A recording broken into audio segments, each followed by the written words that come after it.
The chilam posin ng kui kanet lain ha thong nila kumkul koram thim na cha minung chajin khonsot na kong he petlai in chimrang khal party shroi tu na zatlang bu na media na le ram kom thim na zung chimram lutlai u te thin talin chimram kul thim na komisin zung rian nei tu na atel mi ton na chu nihin thong nila lai kwa julai ni kwa hakha zung kip kom zung a ton na kan nei hi ton nak a ko ram thim na zung ne pi to chinram lutlai u te thun chinram kul thim nak zung ten nge lutlai u pu uknol secretary u ling chon hani bachim nak an nei hu a rakai mi nani behal nak le bali nak an nei tia thai si chu ton na chu mi sa pi ni thei ok tha ti in chinlam post in kan rak ငွေကိုကြွားရောက်လာကြတဲ့ချင်းပြည်နယ်အတွင်းမှာရှိတဲ့ရွေးကောက်ပွဲကော်မရှင်အဖွဲ့ခွဲစင်စင်ကဥက္ကဋ္ဌများဖွဲ့ဝင်များတွင်းမှုများဌာနဆိုင်ရာများမှကြီးကဲများနိုင်ငံရေးပါတီများမှပုဂ္ဂိုလ်များအရက်ဖွဲ့လူမှုအဖွဲ့အစည်းအသီးသီးမှပုဂ္ဂိုလ်များသတင်းမီဒီယာများမှပုဂ္ဂိုလ်များအားလုံးမင်္ဂလာပါလို့နှုတ်ခွန်းဆက်သလိုက်ပါတယ်အခုကျွန်တော်တို့ဒီနေ့တွေ့ဆုံတဲ့ပွဲရတော့ကျွန်တော်တို့2020ရွေးကောက်ပွဲကြီးအောင်မြင်စွာကျင်းပနိုင်ဖို့အတွက်အဓိကအခမ်းကဏ္ဍကပါဝင်တဲ့ပြည်စုံမှန်ကန်တဲ့မဲစင်းရရှိဖို့အတွက်တွေ့ဆုံညှိနှိုင်းကြဖို့ပဲဖြစ်ပါတယ်ကျွန်တော်တို့ပြည်ထောင်စုရွေးကောက်ပွဲကော်မရှင်ဟိုနိုင်ငံတော်သမ္မတကြီးအနေနဲ့ဖွဲ့စည်းပုံအခြေခံဥပဒေနဲ့အညီ2020ပြည့်နှစ်အထွေထွေရွေးကောက်ပွဲကြီးအပါအဝင်ရွေးကောက်ပွဲများရွေးကောက်ပွဲလုပ်ငန်းများဆောင်ရွက်နိုင်မှုအတွက်နိုင်ငံတော်သမ္မတရုံးရဲ့အမိန့်အမှန်၄မြင်းဆောင်2016ရာဥက္ကဋ္ဌတဦးနဲ့အဖွဲ့ဝင်၄ဦးကိုပထမဦးစွာဖွဲ့စည်းခဲ့ပါတယ်။နောက်သမ္မတရုံးရဲ့မိစ္ဆာအမှန်14မြင်းဆောင်2019အဖွဲ့ဝင်2ဦးကိုထပ်မံခန့်ထားခဲ့ပါတယ်။နောက်သမ္မတကြီးအနေနဲ့သမ္မတရုံးရဲ့အမိစ္ဆာအမှန်10မြင်းဆောင်2019နဲ့ကော်မရှင်အဖွဲ့ဝင်10ဦးကိုထပ်မံခန့်အပ်တဲ့အတွက်ယခုဆိုလို့ရှိရင်ကျွန်တော်တို့ပြည်ထောင်စုရွေးကောက်ပွဲကော်မရှင်ဟာဥက္ကဋ္ဌ2ဦးအဖွဲ့ဝင်14ဦးနဲ့ကျွန်တော်တို့အကောင့်ထဲပေါ်ဆောင်ရွက်လျက်ရှိပါတယ်။အဲ့လိုဆောင်ရွက်တဲ့နေရာမှာလည်းကျွန်တော်တို့အဖွဲ့ဝင်14ဦးရှိလာပြီဖြစ်တဲ့အတွက်သက်ဆိုင်ရာတိုင်းဒေသကြီးနဲ့ပြည်နယ်တွေကိုတာဝန်ခံတဦးစီတာဝန်ပေးအပ်ပြီးလာမယ့်2020ပြည့်နှစ်အထွေထွေရွေးကောက်ပွဲကြီးအောင်မြင်ဖို့အတွက်လုပ်ငန်းများကိုကူညီဆောင်ရွက်ပေးဖို့တာဝန်အသီးသီးပေးအပ်ခဲ့ပြီးပဲဖြစ်ပါတယ်ကျွန်တော်တို့2018ခုနှစ်ဂျာပြတ်ရွေးကောက်ပွဲနဲ့2018ခုနှစ်ဂျာပြတ်ရွေးကောက်ပွဲကိုအောင်မြင်ပြီးစီးအောင်ဆောင်ရွက်ခဲ့ကြပြီးပဲဖြစ်ပါတယ်အဲ့လိုဆောင်ရွက်ခဲ့တဲ့နေရာမှာကျွန်တော်တို့ကော်မရှင်အဖွဲ့ခွဲအစစ်စစ်ရဲ့စီမံမှုကောင်းခြင်းနဲ့ဌာနဆိုင်ရာများအပါအဝင်ဝန်ထမ်းအသီးသီးရဲ့အားကျိုးမှန်တဲ့ဆောင်ရွက်မှုများကြောင့်အောင်မြင်ခဲ့ခြင်းဖြစ်ပါတယ်ဒါကြောင့်မလို့လာမယ့်2020ပြည့်နှစ်အထွေထွေရွေးကောက်ပွဲကြီးကိုလည်းအောင်မြင်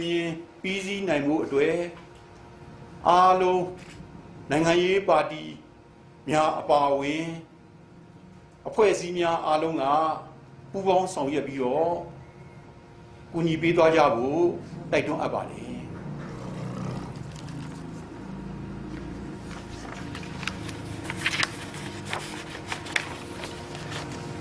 ပြည်ထောင်စုကော်မရှင်အနေနဲ့ရွေးကောက်ပွဲလုပ်ငန်းများကိုဆောင်ရွက်တဲ့နေရာမှာလွတ်လပ်မှုတရားမျှတမှုပွင့်လင်းမြင်သာမှုအများယုံကြည်မှုပြည်သူ့ဆန္ဒနဲ့ရွေးကောက်ပွဲရလဒ်တစ်ထပ်တည်းဖြစ်စေရေးဆိုတဲ့စံငန်းချက်ကိုချမှတ်ခါအကောင့်ထဲပေါ်ဆောင်ရွက်လျက်ရှိပါတယ်။ဒါကြောင့်မို့လို့ကျွန်တော်တို့ရွေးကောက်ပွဲကော်မရှင်အဖွဲ့အစည်းအအနေနဲ့လာမယ့်ရွေးကောက်ပွဲ2020ပြည့်နှစ်အထွေထွေရွေးကောက်ပွဲကြီးအောင်မြင်ဖို့အတွက်ဒီစံ5ချက်နဲ့အညီဆောင်ရွက်ကြဖို့တိုက်တွန်းလိုပါတယ်။စံ5ချက်နဲ့ကိုက်ညီဖို့ဆိုလို့ရှိရင် ပြဋ္ဌာန်းထားတဲ့ဥပဒေတွေနည်းဥပဒေတွေနဲ့အညီပွင့်လင်းမြင်သာပြီးဗက်လိုက်မှုကင်းစွာနဲ့ဆောင်ရွက်ကြဖို့ပြောကြားလိုပါတယ်2020ပြည့်နှစ်အထွေထွေရွေးကောက်ပွဲကြီးကျင်းပဖို့ဆိုလို့ရှိရင်လအားဖြင့်16လကမဲ့လိုပါတော့တယ်အဲ့ဒီအတွက်ကြောင့်ပထမဦးစွာ2019ခုနှစ်ကိုမဲဆန္ဒရှင်စီရင်ပြုစုရေးနှစ်ဖြစ်သတ်မှတ်ပြီးမဲဆန္ဒရှင်စီရင်ပြည့်စုံမှန်ကန်မှုရှိအောင်တွဲစီမံချက်များချမှတ်ပြီးဆောင်ရွက်ခဲ့လျက်ရှိပါတယ်မဲဆန္ဒရှင်များပြုစုဖို့ခြင်းနဲ့ပတ်သက်လို့လည်းကျွန်တော်တို့တိုင်းဒေသကြီးနဲ့ပြည်နယ်များကကော်မရှင်အရာရှိတွေကိုတင်နန်းများရွေးကောက်ပွဲအရာရှိတွေကိုတင်နန်းများပေးအပ်ပြီးဖြစ်ပါတယ်၎င်းတို့ကတစင်းသက်ဆိုင်ရာကျွန်တော်တို့ရွေးကောက်ပွဲအဆင့်ရွေးကောက်ပွဲအဖွဲ့ခွဲအဆင့်ဆင့်မှာလည်းတင်နန်းများဆင့်ပွားတင်နန်းများပို့ချလျက်ရှိတယ်ဆိုတာလည်းသိရှိရပါတယ်2020ပြည့်နှစ်အထွေထွေရွေးကောက်ပွဲကြီးမှာလည်းနိုင်ငံသားများအားလုံးမဲပေးခွင့်မဆုံးရှုံးစီရေးအတွက်ထိုကဲ့သို့စီမံချက်ကိုချမှတ်ဆောင်ရွက်တဲ့အခါမှာပထမဦးစွာကျွန်တော်တို့လူစင်းကောက်ဖို့အတွက်ကိုအထွေထွေဦးစီးဌာနကနေပြီးတော့ဥဆောင်ပြီးတော့ကျွန်တော်တို့ဆောင်ရွက်ပါမယ်။နောက်အဲ့ဒီကရရှိတဲ့လူဦးရေစည်းရင်းကိုကျွန်တော်တို့မြို့နယ်ပတ်ပုံတင်လာဝကဦးစီးဌာနကနေပြီးတော့ကျွန်တော်တို့ကူညီပြီးတော့စီစစ်ပေးပါမယ်။နောက်ဒုတိယအဆင့်အနေနဲ့အဲဒီကောက်ယူရရှိတဲ့လူဦးရေစည်းရင်းကိုအခြေခံပြီးတော့ကော်မရှင်အဆင့်ဆင့်ကျွန်တော်တို့ရက်ွက်ကြေးရွာအုပ်စုကော်မရှင်အဖွဲ့ခွဲများအနေပြီးတော့မဲစင်းများပြုစုဖို့အတွက်ကျွန်တော်တို့စီမံချက်မှာကျွန်တော်တို့ဖော်ပြထားပါတယ်အဲ့လိုဆောင်ရွက်ရမှာကျွန်တော်တို့လူဦးရေစည်ရင်ပြုစုတဲ့ကာလကိုတော့ဇူလိုင်လကနေပြီးကျွန်တော်တို့ဩဂုတ်လအထိ2လတာကာလအတွင်းဆောင်ရွက်သွားမှာဖြစ်ပါတယ်ကျွန်တော်တို့အခြေခံမဲစင်းဆောင်ရွက်မဲ့ကိစ္စကိုတော့ဇူလိုင်လကနေပြီးတော့စက်တင်ဘာလအထိ3လတာကာလအတွင်းဆောင်ရွက်သွားဖို့သတ်မှတ်ထားပါတယ်ဒါအပြင်ကျွန်တော်ပြောကြားလိုတာကတော့ပြောင်းရွှေ့အလုပ်သမားတွေနောက်ကျွန်တော်တို့စစ်ဘေးရှောင်တွေမတန်ဆန်းလူတွေစတဲ့အားလုံးမဲဆန္ဒပေးပိုင်ခွင့်ရှိတဲ့လူတွေပုံမလွယ်ကူစွာမဲပေးနိုင်မှုအတွက်မဲဆန္ဒရှင်စည်းရင်းများစတင်ကောက်ယူတဲ့အချိန်ကပဲမဲစည်းရင်းများထည့်သွင်းပြုစုဖို့စီစဉ်ထားပြီးဖြစ်ပါတယ်။နောက်ကျမ်းမာတန်းတူညီမျှရေးနဲ့ပတ်သက်လို့အမျိုးသမီးကဏ္ဍများပုံမပါဝင်လာနိုင်မှုအတွက်ဆောင်ရွက်ထားတဲ့ပတ်သက်လို့တင်ပြရမယ်ဆိုလို့ရှိရင်ရခိုင်ရွေးကောက်ပွဲကော်မရှင်အစစ်အစစ်မှာဆိုရင်အမျိုးသမီးအဖွဲ့ဝင်ပါဝင်မှုနှုန်းဟာ3%ရာခိုင်နှုန်းသာဖြစ်ပင်နဲ့လက်ရှိကော်မရှင်လက်ထက်မှာတိုင်းဒေသကြီးနဲ့ပြည်နယ်အဆင့်ရွေးကောက်ပွဲအဖွဲ့ဝဲများမှာဆိုလို့ရှိရင်24.24%ရာခိုင်နှုန်းခရိုင်အဆင့်ကော်မရှင်အဖွဲ့ဝဲများမှာ16.56%ရာခိုင်နှုန်းမြို့နယ်အဆင့်ကော်မရှင်အဖွဲ့ကဝဲများမှာဆိုရင်14.89%ရာခိုင်နှုန်းထိအမျိုးသမီးအဖွဲ့ဝင်ခန့်ထားနိုင်မှုအမျိုးသမီးပါဝင်မှုနှုန်းကိုမြင့်တင်နိုင်ခဲ့ပါတယ်။နောက်ကျွန်တော်တို့ကော်မရှင်ရုံးနဲ့ကော်မရှင်အဖွဲ့ခွဲရုံးအဆင့်ဆင့်ရှိယာထုနေရာများမှာလည်းအမျိုးသမီးဝန်ထမ်းများကိုတိုးမြင့်ခန့်ထားခဲ့ပါတယ်။အခုချိန်မှာဆိုလို့ရှိရင်အမျိုးသမီးဝန်ထမ်း59.94%ရာခိုင်နှုန်းအထိခန့်အပ်ခဲ့ပြီးဖြစ်ပါတယ်။ပြည်ထောင်စုလွှတ်တော်မှာဆိုလို့ရှိရင်လည်းလွှတ်တော်ကိုယ်စားလှယ်အားလုံးအနက်အမျိုးသမီးလွှတ်တော်ကိုယ်စားလှယ်ပါဝင်မှုနှုန်းဟာ10.96%ရာခိုင်နှုန်းအထိရှိနေပြီပဲဖြစ်ပါတယ်။နောက်နိုင်ငံရေးပါတီများနဲ့ပတ်သက်လို့ပြောကြားလိုတာကတော့အခုကျွန်တော်တို့ပြည်ထောင်စုရွေးကောက်ပွဲကော်မရှင်အနေနဲ့ဇွန်လမှစပြီးတိုင်းနဲ့ပြည်နယ်ဒေသကြီးအားလုံးကိုသက်ဆိုင်တဲ့တာဝန်ခံကော်မရှင်အဖွဲ့ဝင်များကိုစေလွှတ်ပြီးတော့နိုင်ငံရေးပါတီများအပါအဝင်ရွေးကောက်ပွဲဆိုင်ရာကဏ္ဍစုံမှာပါဝင်ပတ်သက်သူတွေနဲ့တွေ့ဆုံဖို့စီစဉ်ထားပြီးဖြစ်ပါတယ်။အဲ့လိုတွေ့ဆုံပြီးတဲ့အခါမှာကျွန်တော်တို့ပြည်ထောင်စုရွေးကောက်ပွဲကော်မရှင်အနေနဲ့နိုင်ငံရေးပါတီအားလုံးနဲ့ပြည်ထောင်စုရွေးကောက်ပွဲကော်မရှင်ရုံးမှာ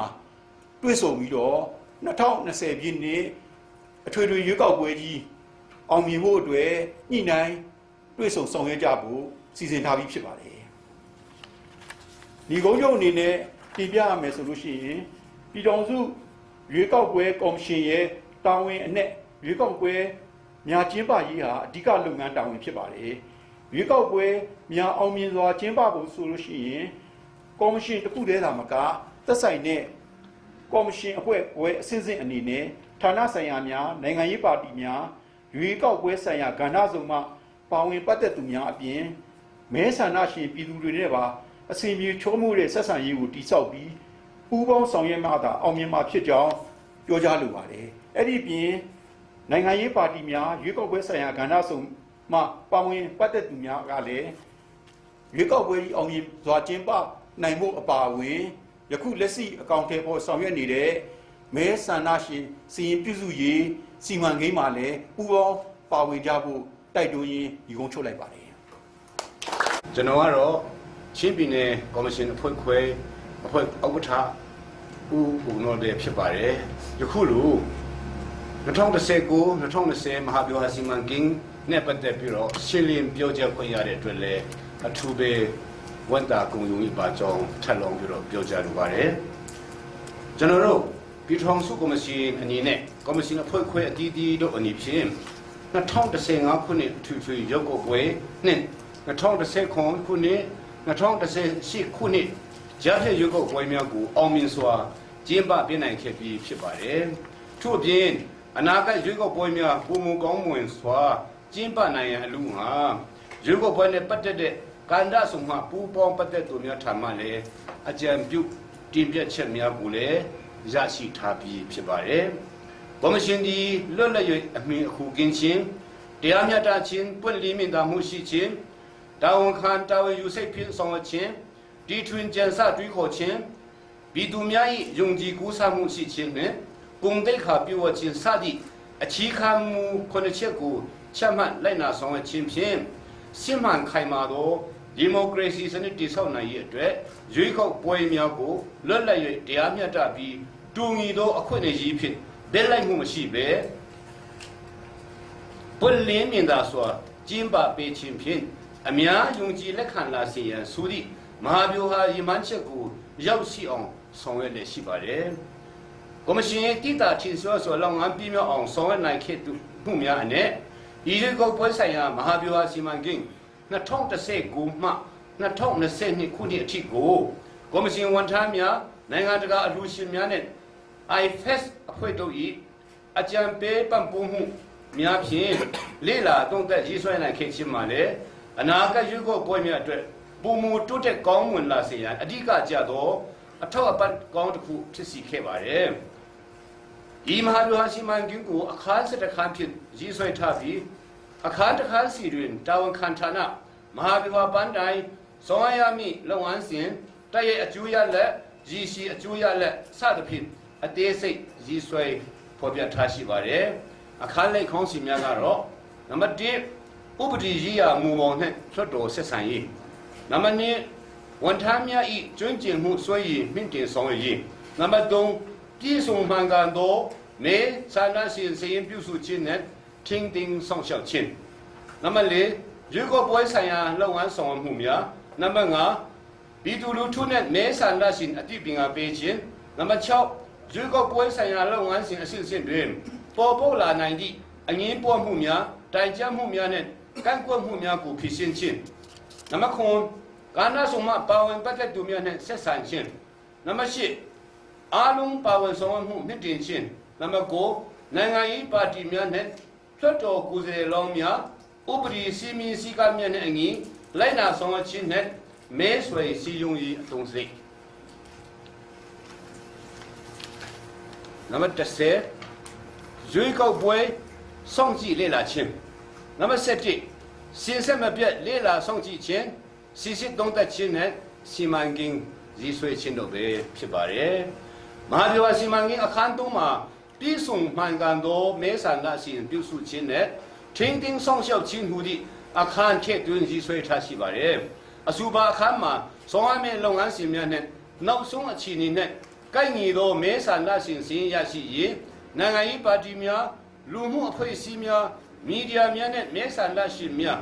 မဲစရင်မှန်ကန်တိကျစွာပြင်ဆင်နိုင်ရန်ကူညီစစ်ဆေးပေးခြင်းဖြင့်ပါဝင်ကူညီမှုကိုအားပေးခြင်းနဲ့ဝေးလံသောဒေသများပရိပက္ခဖြစ်နေသောဒေသများရှိ မဲဆန္ဒရှင်များအားအထူးအစီအစဉ်များထားရှိဆောင်ရွက်ပေးခြင်းဖြင့်ပရိပခအငင်းပွားနိုင်ပွဲရှိသည့်များကိုကြိုတင်ကာကွယ်ခြင်းအားလုံးပါဝင်မှုအားမြင့်တင်ခြင်းများရရှိမည်ဖြစ်ပါတယ်။တရဲ့အကျိုးရလဒ်အနေဖြင့်မဲဆန္ဒရှင်စီရင်အားအင်ထုံစုအလိုက်ပြုစုသည့်နေလန်သတ်မှတ်နိုင်မှာဖြစ်ပြီးပူးပေါင်းဆောင်ရွက်ခြင်းကိုအလေးထားခြင်းအပြင်တိကျမှန်ကန်သောမဲစီရင်အားပြုစုကြီးညာနိုင်မှာဖြစ်ပြီးပြင်ဆင်ဖြစ်ဆွခြင်းများကိုလည်းလွယ်ကူစွာဆောင်ရွက်နိုင်မှာဖြစ်ကြောင်းထည့်သွင်းရေးဆွဲထားရှိပါတယ်။မဟာဗျူဟာစီမံကိန်းတွင်မဟာဗျူဟာစီမံကိန်းလုပ်ငန်းစဉ်ရွေးကွယ်ပွဲဆက်ဝင်လုပ်ငန်းစဉ်များပဋိပက္ခအငင်းပွားနိုင်ပွဲရှိသည်များအားကျူတင်ပြင်ဆင်ခြင်းကာကွယ်ရန်ပြင်ဆင်ခြင်းအားသာချက်များအားနည်းချက်များအခက်အခဲများနဲ့အခွင့်အလမ်းများစမ်းစစ်တုံ့တက်ခြင်းစသဖြင့်အသေးစိတ်ရေးဆွဲထားပြီးဖြစ်ပါတယ်။တော့ပါ၍စစ်မှန်၍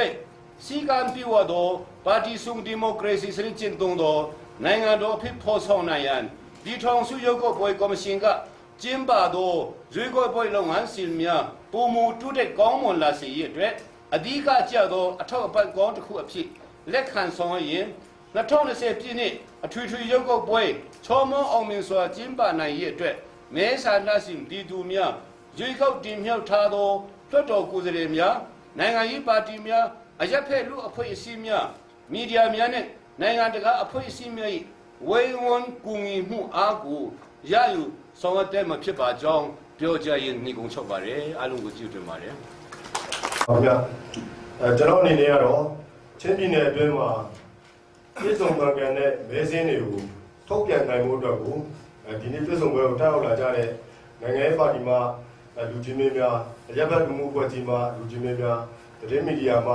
လူချင်းမင်းများနဲ့ကျွန်တော်တို့ရွေးကောက်ပွဲကော်မရှင်အဖွဲ့ဝင်တွေနဲ့မဲဆန္ဒရှင်ပြည်သူတွေရဲ့ပူးပေါင်းပါဝင်မှု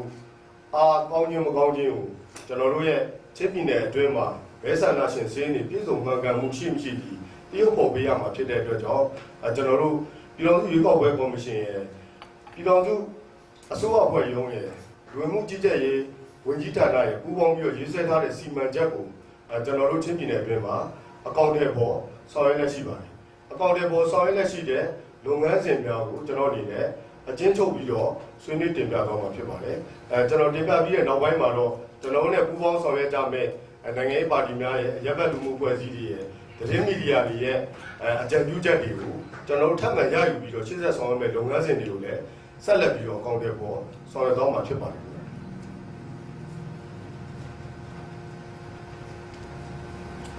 ကျွန်တော်တို့ပြည်စုံမှန်ကန်တဲ့မဲစင်းရရှိဖို့အတွက်ဆိုလို့ရှိရင်တော့ကျွန်တော်တို့ရွေးကောက်ပွဲ2020ပြည့်နှစ်ရွေးကောက်ပွဲမှာမဲယုံတွေဗနေယုံဖွင့်မှာလဲမဲဆန္ဒနယ်မြေတွေကိုဘယ်လိုသတ်မှတ်မှာလဲအပေါ်မှာမူတည်မှာဖြစ်ပါတယ်အဲ့ဒီတော့ကျွန်တော်ရှေ့ဦးစွာတင်ပြလိုတာကတော့ကျွန်တော်2015ခုနှစ်အထွေထွေရွေးကောက်ပွဲမှာတော့မဲယုံကို1000နဲ့မှ31ယုံဖွင့်လှစ်ဆောင်ရွက်ခဲ့ပါတယ်2020မှာတော့ကျွန်တော်လက်ရှိယာထားမဲယုံကိုကျွန်တော်တင်ပြပါအတိုင်း1000ထဲမှာ84ယုံထပ်မံပြီးတော့တိုးချဲ့ပြီးတော့ဖွင့်လှစ်သွားနိုင်ဖို့အတွက်ကိုရည်ရွယ်ထားရှိပါတယ်ဒီယာထားမဲယုံတွေကိုတော့ကျွန်တော်ပြည်တော်ရွေးကောက်ပွဲကော်မရှင်ကိုတင်ပြပြီးတော့အတည်ပြုချက်ရယူပြီးတော့ဆောင်ရွက်သွားမှာဖြစ်တဲ့အတွက်ကြောင့်ဒီ2020ထွေထွေရွေးကောက်ပွဲအတွက်ကိုမဲယုံတွေအတည်တကျဖြစ်နိုင်မှုအတွက်ကိုတော့2019ခုနှစ်နိုဝင်ဘာလမှာကျွန်တော်တို့ဒီပြုနိုင်ဖို့အတွက်ကိုပြည်တော်ရွေးကောက်ပွဲကော်မရှင်ရဲ့ညွှန်ကြားချက်ကိုရယူပြီးတော့ဆောင်ရွက်သွားမှာဖြစ်ပါတယ်ဒီမဲယုံတွေကိုကြိုတင်ပြီးတော့ယာထားနိုင်မှတာလေဒီမဲယုံရဲ့ area ထဲမှာ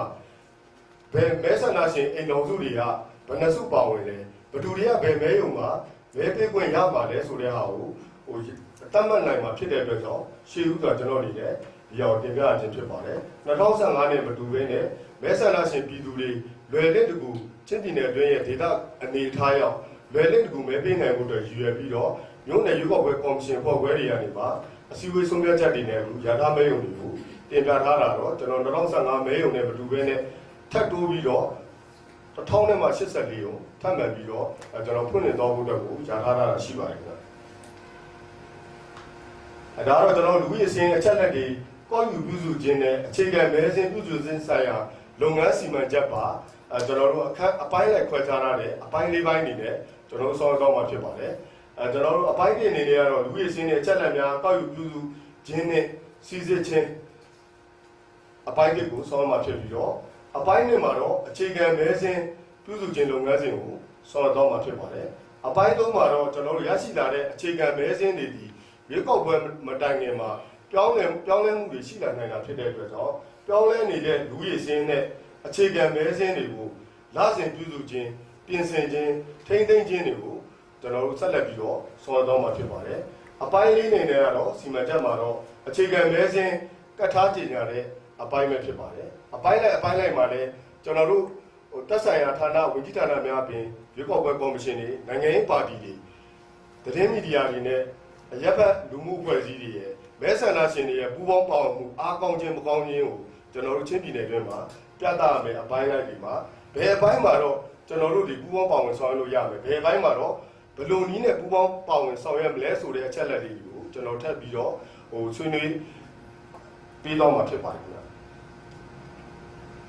ကျွန်တော်တို့အပိုင်းလိုက်ဒီမှာလုပ်ငန်းအဖွဲ့တွေကိုလည်းစီမံချက်ပါတိုင်းကိုဖွဲ့စည်းဆောင်ရွက်ထားရှိပါတယ်ပြည်နယ်အဆင့်ခရိုင်အဆင့်လုပ်ငန်းကြီးကြပ်ရေးအဖွဲ့ကိုလည်းဖွဲ့စည်းထားပါတယ်ပြည်နယ်အဆင့်မှာတော့ကျွန်တော်ချင်းပြည်နယ်ရွေးကောက်ပွဲကော်မရှင်ဖွဲ့ခွဲဥက္ကဋ္ဌအနေမှာဥက္ကဋ္ဌဖြစ်တာဝန်ထမ်းဆောင်ပြီးတော့ကျန်းမာရေးပညာရေးစီမံကိန်းရေးဆွဲရေးဦးစီးဌာနမှာညွှန်ကြားမှုများအရာရှိများအနေမှာအဖွဲ့ဝင်ဖြစ်နေတာဝန်ယူဆောင်ရွက်တာဖြစ်ပါတယ်အတွင်းမှုအနေနဲ့ကတော့ကျွန်တော်တို့ပြည်နယ်အထွေထွေအုပ်ချုပ်ရေးဦးစီးဌာနအခုလက်ရှိမှာတော့အခုတက်ရောက်လာတဲ့အစိုးရအဖွဲ့ရုံးရဲ့ညွှန်ကြားမှုကနေမှာအတွင်းမှုဖြစ်တာဝန်ထမ်းဆောင်ပြီးတော့တွဲဘက်အတွင်းမှုကိုကျွန်တော်ပြည်နယ်ရွေးကောက်ပွဲအရာရှိခရိုင်ဆက်မှာဆိုလို့ရှိရင်ခရိုင်ရွေးကောက်ပွဲအရာရှိကတွဲဘက်အတွင်းမှုတက်နေတဲ့တာဝန်ထမ်းဆောင်တာဖြစ်ပါတယ်အဖွဲ့မှာမေဂျာပြည်တော်ရွေးကောက်ပွဲကော်မရှင်ဖွဲ့ဝင်မေဂျာခဲ့တယ်လို့ပဲကျွန်တော်တို့ရဲ့လုပ်ငန်းစဉ်တိုင်းမှာလိုအပ်တဲ့အချက်လက်တွေကိုစစ်စစ်ပြီးတော့ကူညီဆောင်ရွက်ပေးမယ်လာဝကအနေနဲ့ကျွန်တော်တို့ပြည်နယ်အဆင့်ခရိုင်အဆင့်တွေမှာပါဝင်ပြီးတော့မြို့နယ်အဆင့်ထိပါပါဝင်ဖွဲ့စည်းထားတာဖြစ်ပါတယ်ခင်ဗျဒုတိယအနေနဲ့ကတော့မြို့နယ်လူဦးရေချင်းကောက်ယူရေးလုပ်ငန်းအဖွဲ့ဖြစ်ပါတယ်အဲ့ဒီလုပ်ငန်းအဖွဲ့မှာတော့ပြည်သူလူထုနဲ့တသားတည်းထိစပ်နေတဲ့မြို့နယ်အုပ်ချုပ်ရေးမှုဒီကျွန်တော်တို့ဥက္ကဋ္ဌအဖြစ်တာဝန်ထမ်းဆောင်ပြီးတော့ပြည်နယ်အဆင့်ခရိုင်အဆင့်လုပ်ငန်းကြီးကြပ်ရေးအဖွဲ့မှာပါဝင်ဖွဲ့စည်းထားသလိုပဲပညာရေးကျန်းမာရေးနဲ့ကျွန်တော်တို့အဖွဲ့ဝင်ဖြစ်တာဝန်ယူထားပါတယ်အတွင်းမှုအနေနဲ့ရတယ်ဒုတိယမြို့နယ်အုပ်ချုပ်ရေးမှုဒီအတွင်းမှုတာဝန်ကိုထမ်းဆောင်ပြီးတော့တွဲဘက်အတွင်းမှုတင်တဲ့နှစ်ကတော့မြို့နယ်ရွေးကောက်ပွဲအရာရှိနဲ့မြို့နယ်လောက်ကောင်မှုတွေကနေမှာကျွန်တော်တို့တွဲဘက်အတွင်းမှုတစ်နှစ်တွေနေနဲ့မြို့နယ်လူဦးရေချင်းကောက်ယူလုပ်ငန်းဖွဲ့မှာမြေပြင်နဲ့ထိစပ်ပြီးတော့ဆောင်ရွက်လို့ရနိုင်အောင်စီမံချက်မှာထည့်သွင်းပြီးတော့ရေးဆွဲထားတဲ့အတိုင်းပဲကျွန်တော်တို့ပြည်နယ်မှာလည်းဖွဲ့စည်းဆောင်ရွက်ပြီးဖြစ်ပါတယ်နံပါတ်3အနေနဲ့ကတော့ရပ်ကွက်ကျေးအောင်စုလူဦးရေချင်းကောက်ယူလုပ်ငန်းဖွဲ့ဖြစ်ပါတယ်ဒီအဖွဲ့ကတော့ရက်ကွက်နဲ့ကျေးရွာအုပ်စုအုပ်ချုပ်ရေးမှုတွေကနေမှာဥက္ကဋ္ဌဖြစ်တာဝန်ဆောင်ရွက်မှာဖြစ်ပြီးတော့ဥက္ကဋ္ဌတာဝန်ဆောင်ရွက်တဲ့အကောင့်တွေပေါ်ဆောင်ရွက်နိုင်မှုအတွက်ကိုလည်းပညာရေးကျန်းမာရေးစီမံကိန်းရေးဆွဲဦးစီးဌာနတွေမှာဝန်ထမ်းများအပြင်တပ်ဆိုင်ရာမြို့နယ်စီမံခန့်ခွဲရေးကော်မတီဥက္ကဋ္ဌများအားလည်းတခြားဌာနဆိုင်ရာရဲ့ဝန်ထမ်းများကိုသူတို့ရဲ့မြို့နယ်တွေမှာရှိတဲ့လူဦးရေတွေအိမ်တော်စုတွေအခြေအနေမြေပြင်အခြေအနေပေါ်မူတည်ပြီးတော့ထည့်သွင်းပြီးတော့စီမံချက်အပြင်ကိုထည့်သွင်းပြီးတော့ကျန်တဲ့ဌာနတွေကနေမှာဝန်ထမ်းတွေကိုလည်းထည့်သွင်းပြီးတော့ဖွဲ့စည်းထားရှိပြီးဖြစ်ပါတယ်ခင်ဗျာ။နောက်နံပါတ်5ကတော့မြို့နယ်မဲစင်းပြုစုရေးလုပ်ငန်းအဖွဲ့ဖြစ်ပါတယ်။အဲမြို့နယ်မဲစင်းပြုစုရေးလုပ်ငန်းအဖွဲ့မှာတော့သက်ဆိုင်ရာမြို့နယ်ရွေးကောက်ပွဲကော်မရှင်အဖွဲ့ခွဲဥက္ကဋ္ဌသည်ဥက္ကဋ္ဌဖြစ်တာဝန်ယူထမ်းဆောင်ပြီးတော့အဖွဲ့ဝင်များကတော့အဖွဲ့ဝင်တွေနဲ့မြို့နယ်ရွေးကောက်ပွဲကော်မရှင်အဖွဲ့ခွဲအဖွဲ့ဝင်များကတော့အဖွဲ့ဝင်တွေနဲ့တာဝန်ထမ်းဆောင်မှာဖြစ်ပါတယ်။ထူးထူးခြားခြားကျွန်တော်တို့ရရှိလာမဲ့ကောက်ယူရေးအဖွဲ့အနေမှာရရှိလာမဲ့အချက်လက်တွေကိုထိထိရောက်နဲ့စစ်စစ်နိုင်မှုအတွက်ကိုလည်းအတွင်းမှုနေရာကိုကျွန်တော်တို့ဒီဒုတိယမြို့နယ်အုပ်ချုပ်ရေးမှုနဲ့အဖွဲ့ဝင်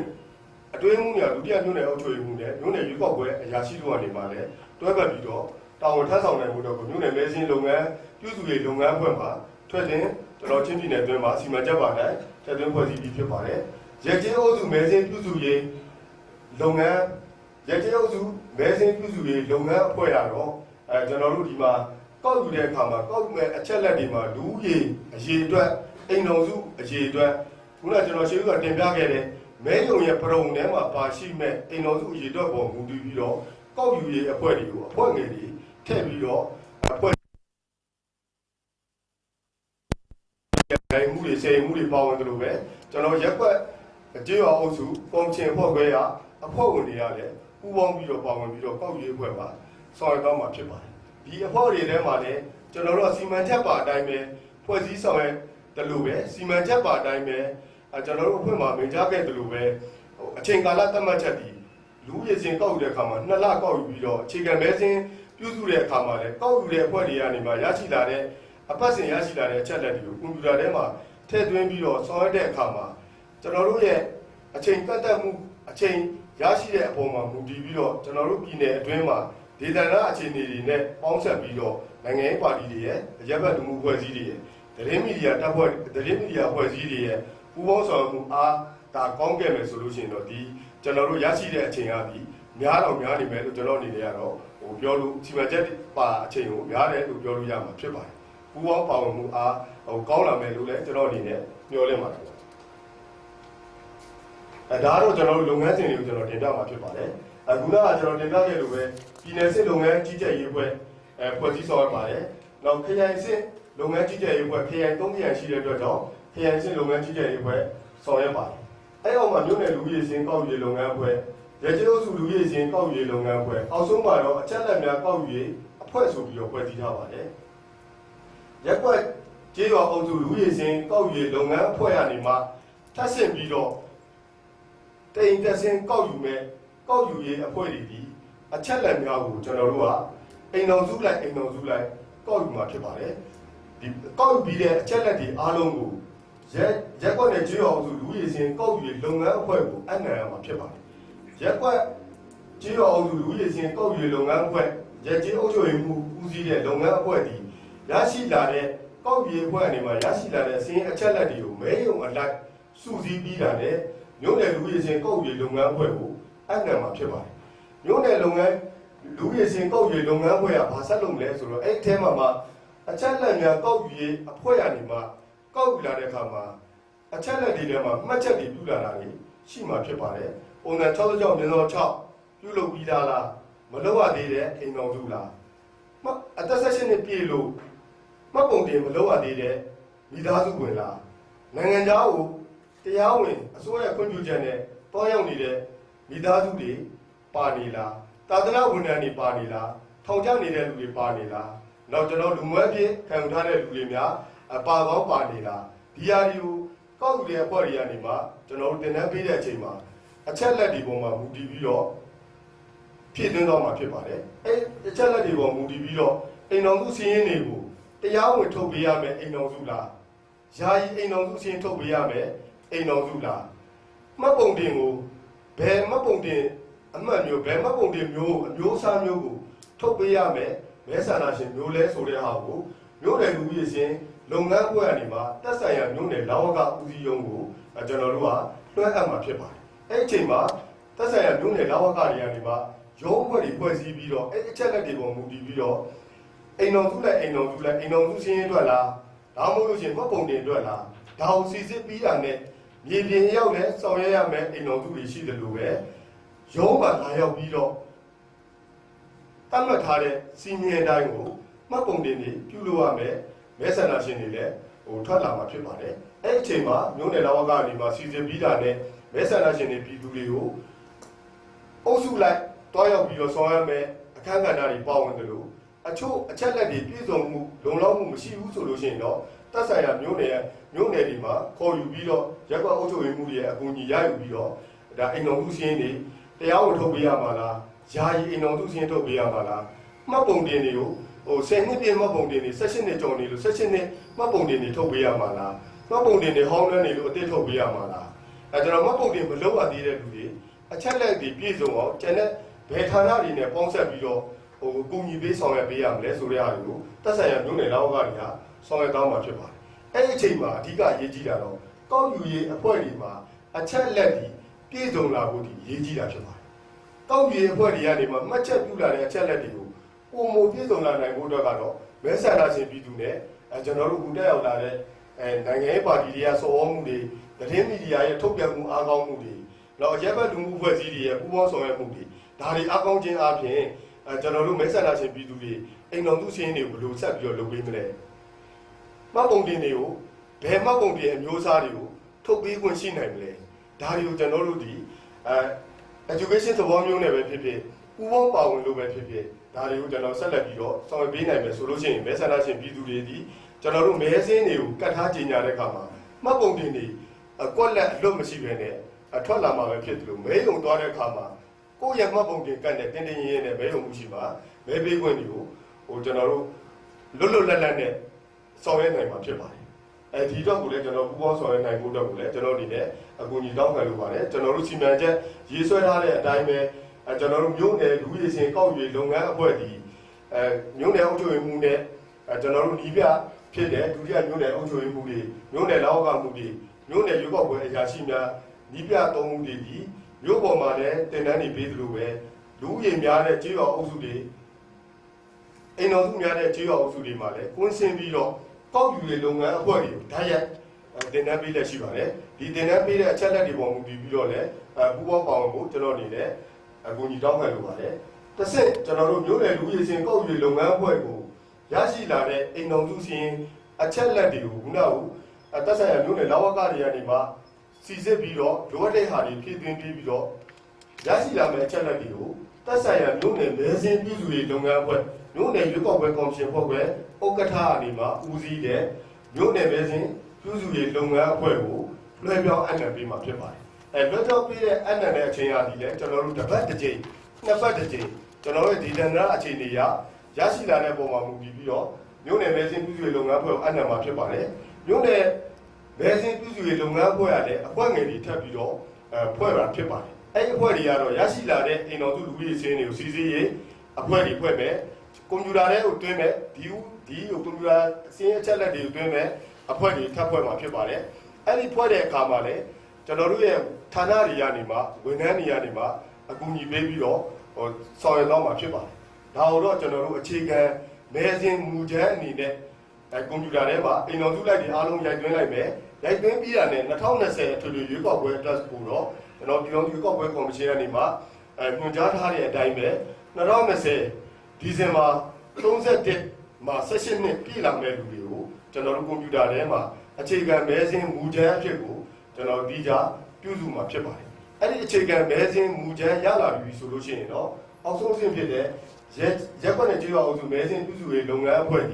ီပြန်လည်ပြီးတော့ကိုယ့်ရဲ့ရက်ကွက်နဲ့ကြေးရွာအုပ်စုတွေမှာပြန်စီစစ်မှာဖြစ်ပါတယ်စီစစ်ပြီးတဲ့အခါမှာနောက်ဆုံးအခြေအနေရလာတဲ့အခြေခံမဲစင်းကိုရက်ကွက်နဲ့ကြေးရွာအုပ်စုမှာရှိတဲ့ကျွန်တော်တို့ရက်ကွက်ကြေးရွာကော်မရှင်အဖွဲ့ကဥက္ကဋ္ဌနဲ့အတွင်းမှုတွေကနေမှအတည်ပြုလက်မှတ်ရေးထိုးပြီးတာနဲ့ကျွန်တော်တို့အခြေခံမဲစင်းကိုကတ်ထားကြေညာပေးတော့မှာဖြစ်ပါတယ်အဲ့တော့ကြောင့်အခြေခံအကျဆုံးအခြေခံမဲစင်းကိုရရှိဖို့အတွက်ဒီလွတ်တော်ရွေးကောက်ပွဲဒီဥပဒေထဲမှာပါတဲ့မဲစင်းမှုတွေပဲနဲ့အခြေခံမဲစင်းကိုပြုစုပြီးတော့ကြေညာနိုင်ဖို့အတွက်ကိုကျွန်တော်တို့အချက်လက်များကောက်ယူရေးအဖွဲ့အနေမှာစတင်တာဖြစ်ပါတယ်အချက်လက်များကောက်ယူရေးအဖွဲ့ဒီရက်ကွက်နဲ့ရက်ကွက်တွင်းထဲမှာရောကြေးရွာအုပ်စုတွေထဲမှာရောအခုလက်ရှိမှာကျွန်တော်တို့ဖွဲ့စည်းပြီးတော့မြို့နယ်တွေမှာကောက်ယူရေးလုပ်ငန်းစဉ်တွေကိုစတဲ့ကြေးရွာအုပ်စုတွေရက်ကွက်တွေစနေပါပြီစင်ပွားတင်တန်းတွေကိုအမှားယွင်းမရှိတော့ဓာတ်ရိုက်ဒုတိယမြို့နယ်အုပ်ချုပ်ရေးမှူးတွေကနေမှဓာတ်ရိုက်ကြေးရွာတွေကိုဆင်းပြီးတော့ကောက်တဲ့အဖွဲ့တွေကိုဓာတ်ရိုက်တင်တန်းပေးတဲ့ကျွန်တော်တို့မြို့နယ်တွေလည်းဆက်လက်ပြီးတော့ဆောင်ရွက်လက်ရှိပါတယ်အဲ့တော့ဒါတော့လုပ်ငန်းစဉ်တွေတစ်ချက်ဖြစ်ပါတယ်ကွာဒါတော့ကျွန်တော်ကောက်ယူရေးအဖွဲ့တွေကနေမှအသုံးပြုမဲ့အချက်လက်တွေဖြစ်ပါတယ်လူရည်စင်းနဲ့အချက်လက်များကောက်ယူပြုစုရပြီးပုံစံနောက်ဆက်တွဲကကြီးဆိုပြီးတော့ကျွန်တော်သတ်မှတ်ထားပါတယ်မြို့နယ်မြည်ပါပါတယ်ရက်ကွက်ကြေးရွာအုပ်စုမြည်ပါပါတယ်ရက်ကွက်ခွဲရီနောက်ရက်ကွက်ကြေးရွာရဲ့အမည်တွေပါထည့်သွင်းဖို့အတွက်ဇယားနိုင်ရဲ့ပုံမှာထည့်သွင်းထားပါတယ်ဇယားနိုင်ရဲ့ဘယ်ဘက်မှာတော့ကျွန်တော်တို့ပုံစံ66ရှိမရှိဆိုတဲ့အချက်ကိုထည့်သွင်းထားပါတယ်ဒီအချက်လက်ပုံမှာတည်တင်ပေးခြင်းအပြင်ရှိတယ်ဆိုရှိတယ်မရှိဘူးဆိုလို့ရှိရင်ကျွန်တော်တို့မရှိဘူးဆိုပြီးတော့မှတ်ချက်ပြုလာပြီဆိုတာနဲ့တက်ဆိုင်ရာလာဝကကိုလူရည်စင်ကောက်ယူလုပ်ငန်းဖွဲ့အနေမှာတွဲအပ်ပြီးတော့ဆောင်ရွက်တော့မှာဖြစ်ပါတယ်။နောက်မဲယုံအမှတ်ဒီပါပါပဲမိသားစုကုန်အမှတ်ဆိုတဲ့ဟာတော့ကျွန်တော်တို့ဒီ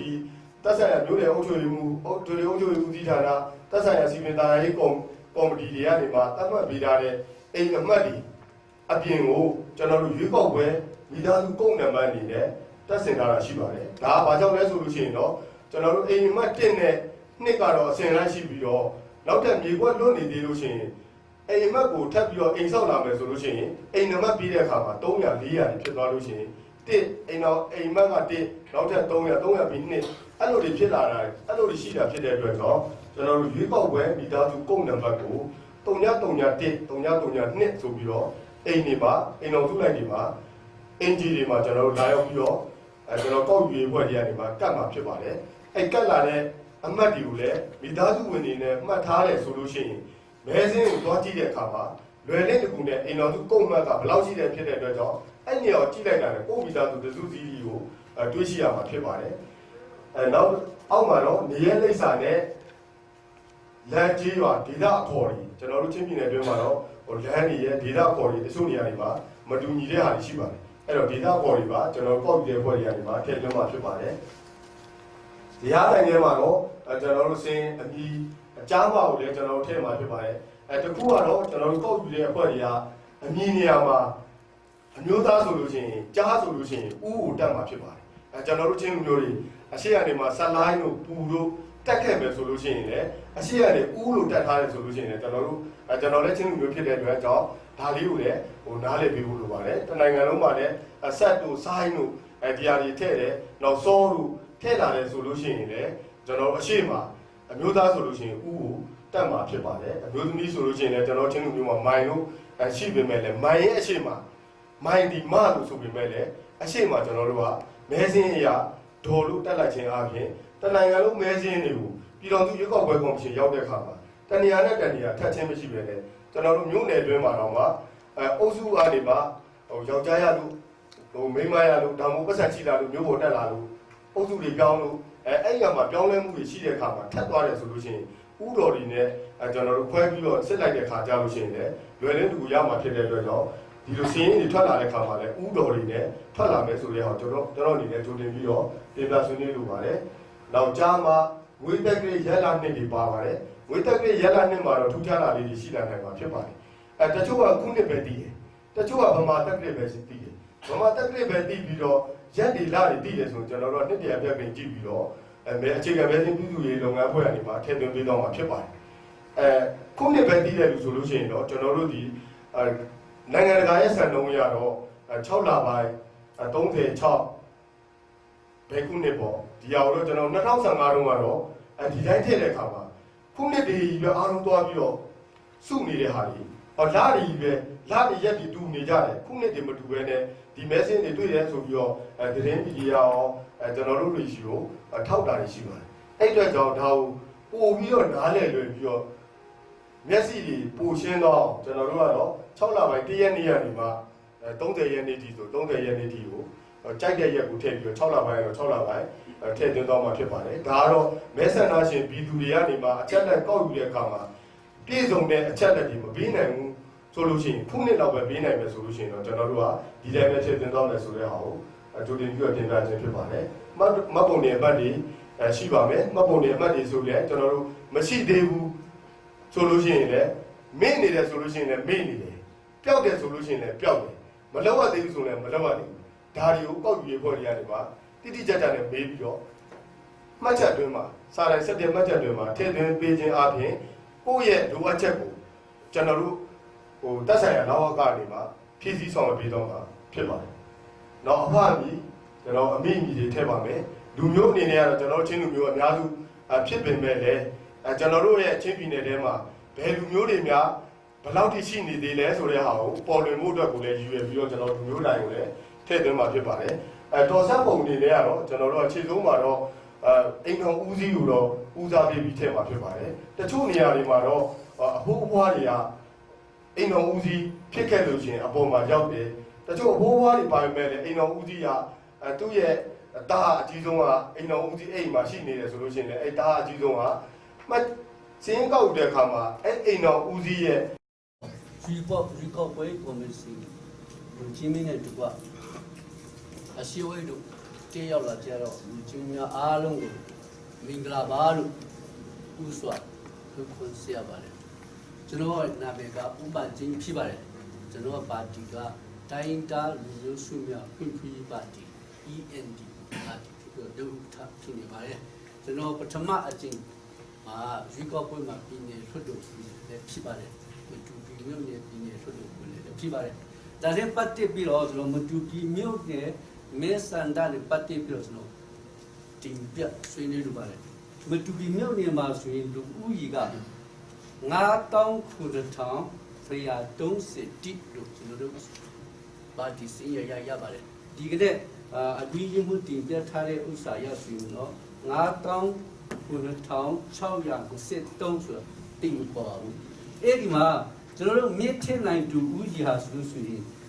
3,256ရှိနေပါတယ်အဲ့ဒီမှာဆိုရင်တော့3,256ဆိုရင်တော့15,000ကျော်ကမြစ်ထင်းနိုင်မြစ်စန္ဒစီမှာမပါ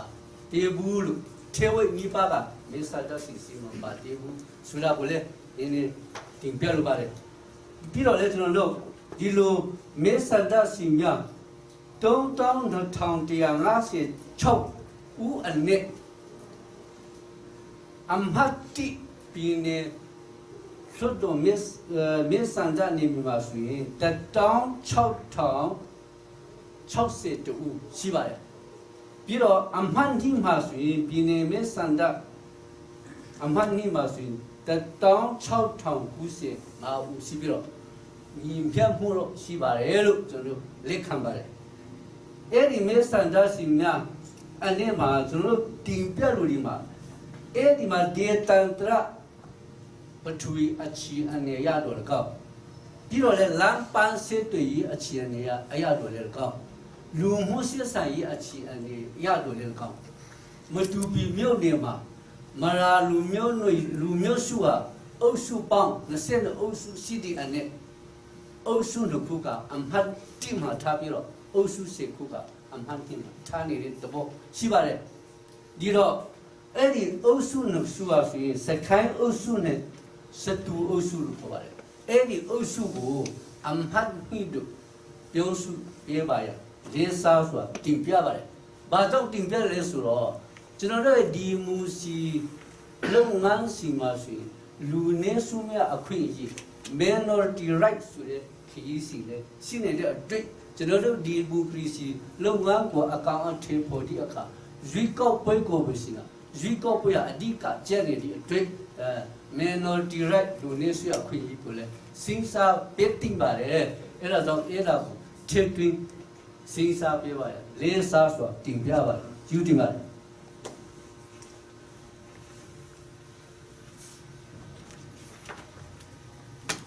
နော်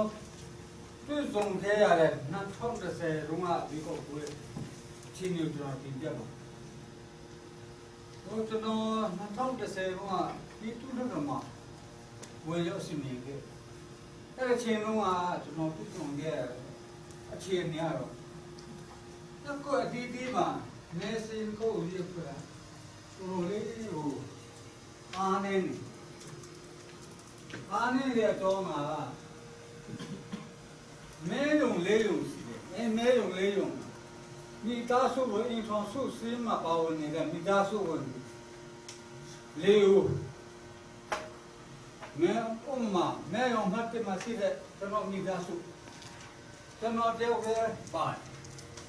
မဲစင်းမှာလုံးဝပါမှတ်တယ်မဲယုံနောက်ကျွန်တော်အင်းမနာချင်းလူရီလည်းမှတ်တယ်မဲယုံမှာမဲထည့်ဖို့ရလာကြတော့မှတ်တယ်မှာတော့မဲဆိုင်လည်းမရှိခဲ့မှတ်လေးမှာသွားကြည့်ပါမှတ်လေးမှာဘယ်သွားကြည့်နိုင်လဲမဲမထည့်ဘဲနဲ့ပြန်နေရ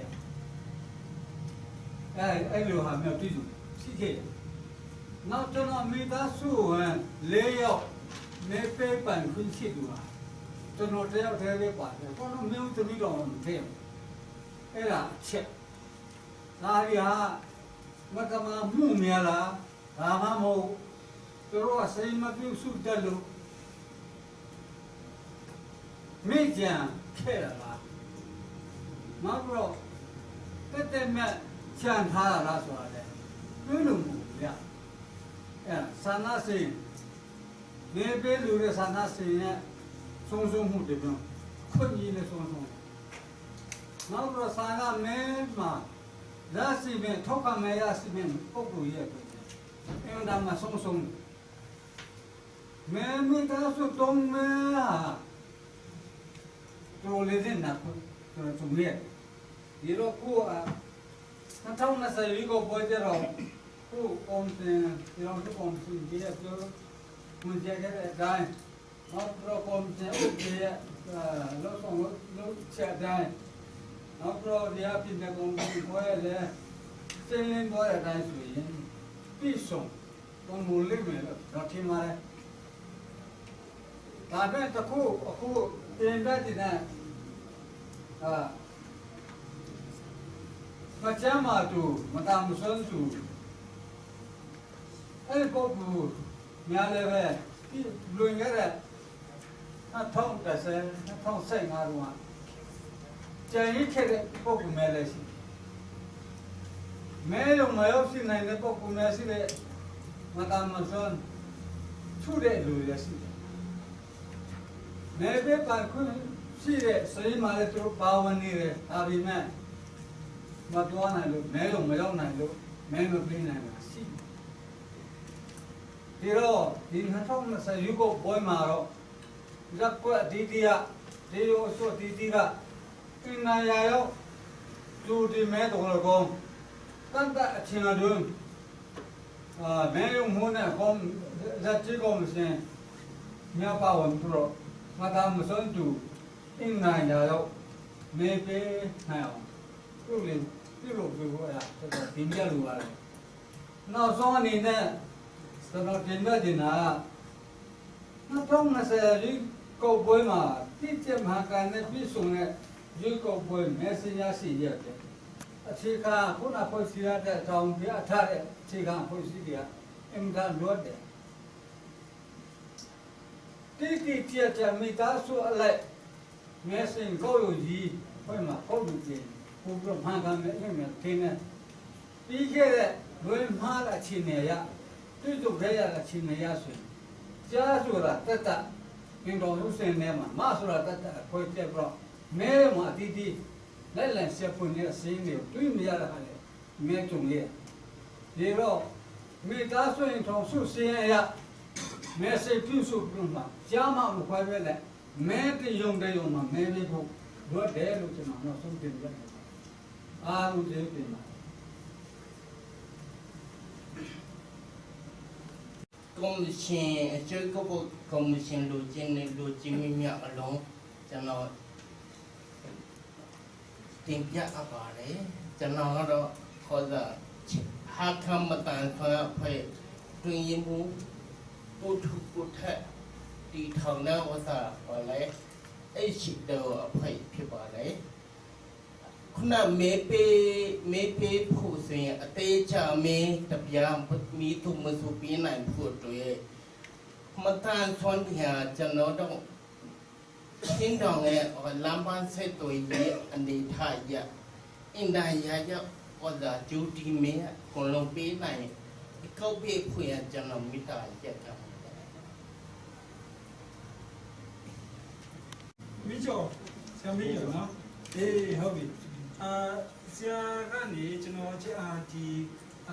နည်းနည်းသိချင်တဲ့အရာတစ်ခုကတော့ဒီလိုရက်ကြီးအောက်စုတွေမှာမျက်စိတော့ကောက်ယူနေတဲ့ဆွဆောင်းနေတဲ့အချိန်မှာကျုံတွဲနေရတဲ့စင်ခုံမှုတွေကိုနည်းနည်းလေးကျွန်တော်တို့နည်းနည်း sharing လုပ်လို့ရမှာဆိုတော့ကျွန်တော်မေးတောင်းဆိုချင်ပါတယ်အကြံပြုချက်အနေနဲ့ကျွန်တော်ပထမချက်အနေနဲ့အကြံပြုချက်မှာဒီကျွန်င်းနဲ့မှာ voting လုပ်ရတာကိုဒီမှာရုပ်ကကော်မရှင်ကနေဘယ်လိုတုံးတက်စင်စာတလဲဆိုတော့ကိုကျွန်တော်စိတ်ဝင်စားရတာကို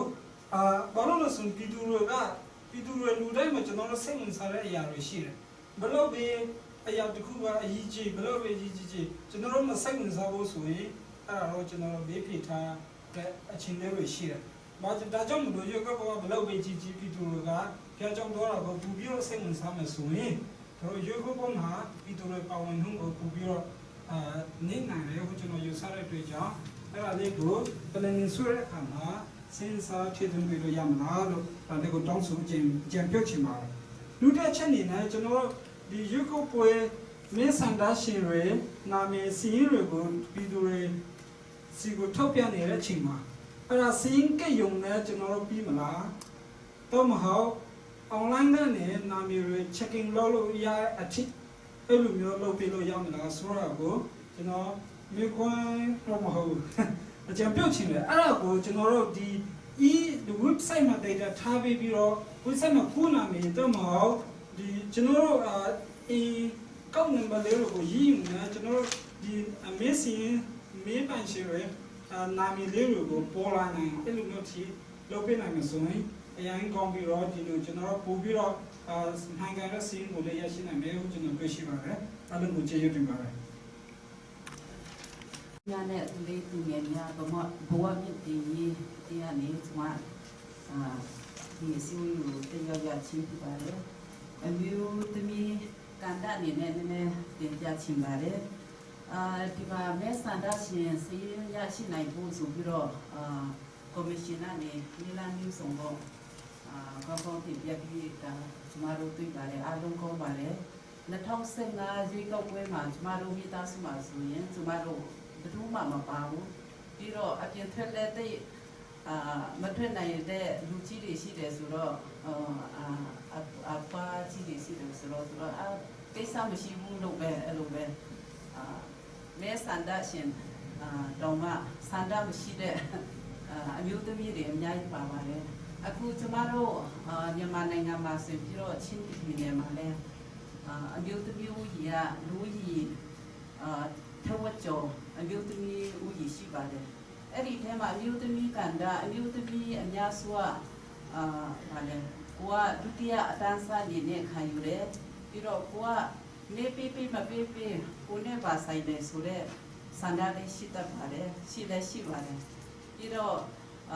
ဗာလဲအိမ်အလုပ်လဲများတယ်ပြီးတော့ကိုဝမ်းစာအတွက်လည်းရှာရတယ်ဆိုတော့မဲမပေးရင်လည်းရတယ်ဘယ်သူတက်ကိုနဲ့မဆိုင်ဘူးကိုကိုလည်းကိုမြင်တော့မဟုတ်ဘူးဆိုပြီးတော့အဲ့လိုရှိတတ်လို့အဲ့ဒီလိုမဖြစ်အောင်ပညာပေးအစီအစဉ်စီရင်ထဲမှာတော့ပါမယ်ဒါပေမဲ့ပညာပေးအစီအစဉ်မရှိဘူးဆိုရင်သူတို့ကမဲပေးဖို့လာမှာမဟုတ်ဘူးအဲ့ဒါကြောင့်ဗာလဲသူတို့မဲပေးတာနဲ့ဘယ်လိုကိုနိုင်ငံအတွက်ကျူးရှိနိုင်တယ်လဲဆိုတော့ပညာပေးအစီအစဉ်တော့ပြီးတော့ပေးဖို့ရမယ်ဆိုတဲ့အစီအစဉ်ပြီးတော့တနည်းအားဖြင့်တချို့နိုင်ငံရေးပါတီတွေကသူတို့ကကောင်းမကောင်းကောင်းပါတယ်ဆိုပြီးတော့ညှိဆွေးတာရှိတတ်တယ်အဲ့ဒါတွေကိုသူတို့ဆန္ဒအနေနဲ့ပေးနိုင်ဖို့ပညာပေးအစီအစဉ်အထူးသဖြင့်အမျိုးသမီးတွေဖြစ်နိုင်ရင်တော့ပေးနိုင်ရင်တော့ပိုကောင်းမယ်လို့ကျွန်မတင်ပြပါတယ်ပါတယ်ကျွန်တော်ဒီအခါ website CSO ဖြစ်တဲ့ grade ရဲ့ program manager ဖြစ်ပါတယ်ကျွန်တော်ဆွေးနွေးချင်တာရေဘောနော်ဒီအခုလေးပေါ့တကွတော့ဒီခုနဆရာမပြောရတာဖြစ်တယ်ကျွန်တော်ကဟာခခရရဲ့ရုပ်ပုံပုံစီအဖို့ဝင်လေးဖြစ်တာကြတော့ဒီအစည်းအဝေးလိုတိုင်းပေါ့နော်ပြီးတော့ကျွန်တော်တို့ဒီနေ့တွေးကြည့်မှုနဲ့တွေးတိုင်းမှာကျွန်တော်အစီအထဲမှာရှိတာကကျွန်တော်တို့စီးဘလောက်ကောက်ပြီးတော့ဘယ်နှယောက်ကမေးထည့်တယ်ဆိုတာနဲ့ထည့်ဆိုင်ရင်ကျွန်တော်တို့ awareness ဘလောက်လုပ်ပြီးတော့မှလူချိုးတွေမေးဘလောက်ပေးတယ်ဆိုတဲ့အခါပို့ပြီးတော့ဒီရှိတယ်လို့ကျွန်တော်ခဏပြောလို့ရှိတယ်ဆရာလေးကျော်နေနဲ့လည်းအများကြီးစားထားတယ်လို့ပြောထားတယ်အဲ့တော့ကျွန်တော်ဇုံကြည့်တာတော့2020အတွက်ဆိုရင်တော့ခုနဒီပြည်သူအမိပွင့်တင်တဲ့လုံးလေးအစီအစဉ်တော့အများကြီးထိထားမယ်လို့တော့ကျွန်တော်ကြည့်ထားတယ်နောက်တစ်ခုကကျွန်တော်တို့ဒီမှာPowerPoint slide မှာကျွန်တော်တွေ့တဲ့အခါမှာဒီအချိုကြီးကဏ္ဍနဲ့စီကောက်တဲ့ဟာရဲ့လောက်ဝကားတဲ့စီကောက်တဲ့ဟာကျွန်တော်တို့စီကြည့်တဲ့အခါမှာအများကြီးကွာမှုရှိတယ်ပေါ့နော်ဆိုတော့2020အတွက်ဆိုရင်ကျွန်တော်တို့ကစီကောက်တဲ့အခါမှာကျွန်တော်ရဲ့အတွေ့အကြုံတစ်ခုကဒီဟာခါ New Year CP ကိုပွဲကော်မရှင်ကထားလို့တဲ့အတွေ့အကြုံရှိပါတယ်အဲ့တော့စီကောက်တယ်လို့ပြောတဲ့အခါမှာထွက်လာတာဒီလုံခဲ့တဲ့9နှစ်လောက်ကကောက်ပြီးသားစီဖြစ်တဲ့အခါမှာကျွန်တော်တို့2015မှာ list slide ကြည့်ကြုံတယ်ဆိုတော့စီဒီ2015မတိုင်ခင်ကစီဖြစ်တဲ့အခါမှာကျွန်တော်တို့မေ့ထဲတဲ့ဇုံတွေပြန်ဖွင့်တဲ့အခါမှာကျွန်တော်တို့ဒီဖက်တစ်ခုမှမေ့ဇုံမှာပါတဲ့စီဒီတကယ်လည်းလူက ကိုယ့်ဘက်မျိုးကြီးချုပ်မှာရောက်သွားတဲ့လူတွေဖြစ်တယ်ပေါ့နော်ဆိုတော့မိထင်းတဲ့နေရာမှာအများကြီးဒုက္ခရောက်တယ်ပေါ့ဆိုတော့ကျွန်တော်တို့ဒီ2020ဆိုရင်ဟိုတကယ်ကောက်တဲ့ missing ကောက်တဲ့ဟာမျိုးကိုကျွန်တော်တို့အရင်ဖြစ်စေချင်တယ်ဒါတော့ကော်မရှင်တယောက်နေလေးလည်းဖြစ်တယ်ပြီးတော့ကျွန်တော်တို့ပြည်သူအနေနဲ့လည်းဒီလိုပဲဖြစ်စေချင်တယ်ပေါ့ဆိုတော့ဘာလို့လဲဆိုတော့ကျွန်တော်တို့ဒီအခုဟာခါမှာ3နှစ်အတွင်းမှာကျေးရွာနဲ့တက်လာတဲ့အင်ချီမနေတော့ဘူးပေါ့နော်ဆိုတော့ဒီဟာကိုကျွန်တော်တို့ကဟိုစီတကယ်မှန်ကျန်ရှိနေတဲ့တတိကြော်လေးကျန်တဲ့နေရာမှာအချိန်မှာတကယ်စီကောက်တဲ့ဟာမျိုးဟိုဖြစ်စေချင်ပါတယ်အဲ့တော့အဲ့ဒီနိဗျူဟာလေးလည်းဟိုတကယ်လိုအပ်တယ်ဆိုတော့ဒီမှာ slide မှာဆွဲထားတာတော့အရင်ထားတယ်စာသားလေးရေးထားတာပေါ့နော်ဒါပေမဲ့တကယ်ကောက်တဲ့ခါမှာကျွန်တော်တို့ data ခံစီးဆိုတယ်လည်းရှိပါတယ်ကိုယ့်ရဲ့ data မှာကိုတောင်းယူနိုင်တဲ့အပိုင်းလည်းအများကြီးရှိနိုင်ရှိကောင်းရှိနိုင်တယ်ပေါ့နော်ဆိုတော့ media တွေရှိတယ်နိုင်ငံရေးပါတီတွေရှိတယ်နောက်ကျွန်တော်တို့ CSO တွေရှိတဲ့အတွက်ကြောင့်တကယ်မိကောက်တဲ့နေရာမှာပါဝင်နိုင်တဲ့ CSO တွေလည်းထည့်သွင်းပြီးတော့ဟိုစဉ်းစားဟိုစေချင်တယ်တကယ်စီးအတိကောက်တဲ့ဟာမျိုးဟိုဖြစ်စေချင်ပါတယ်လို့ကျေးဇူးတင်ပါတယ်အဖွဲ့ဝင်ဦးစားကျွန်တော်လည်းဦးစားအားလုံးတို့ကိုဖြေချပြီးတော့မှာဖြစ်ပါတယ်ဆိုတော့တချို့လိုအပ်ချက်တွေလည်းရှိကောင်းရှိနိုင်ပါတယ်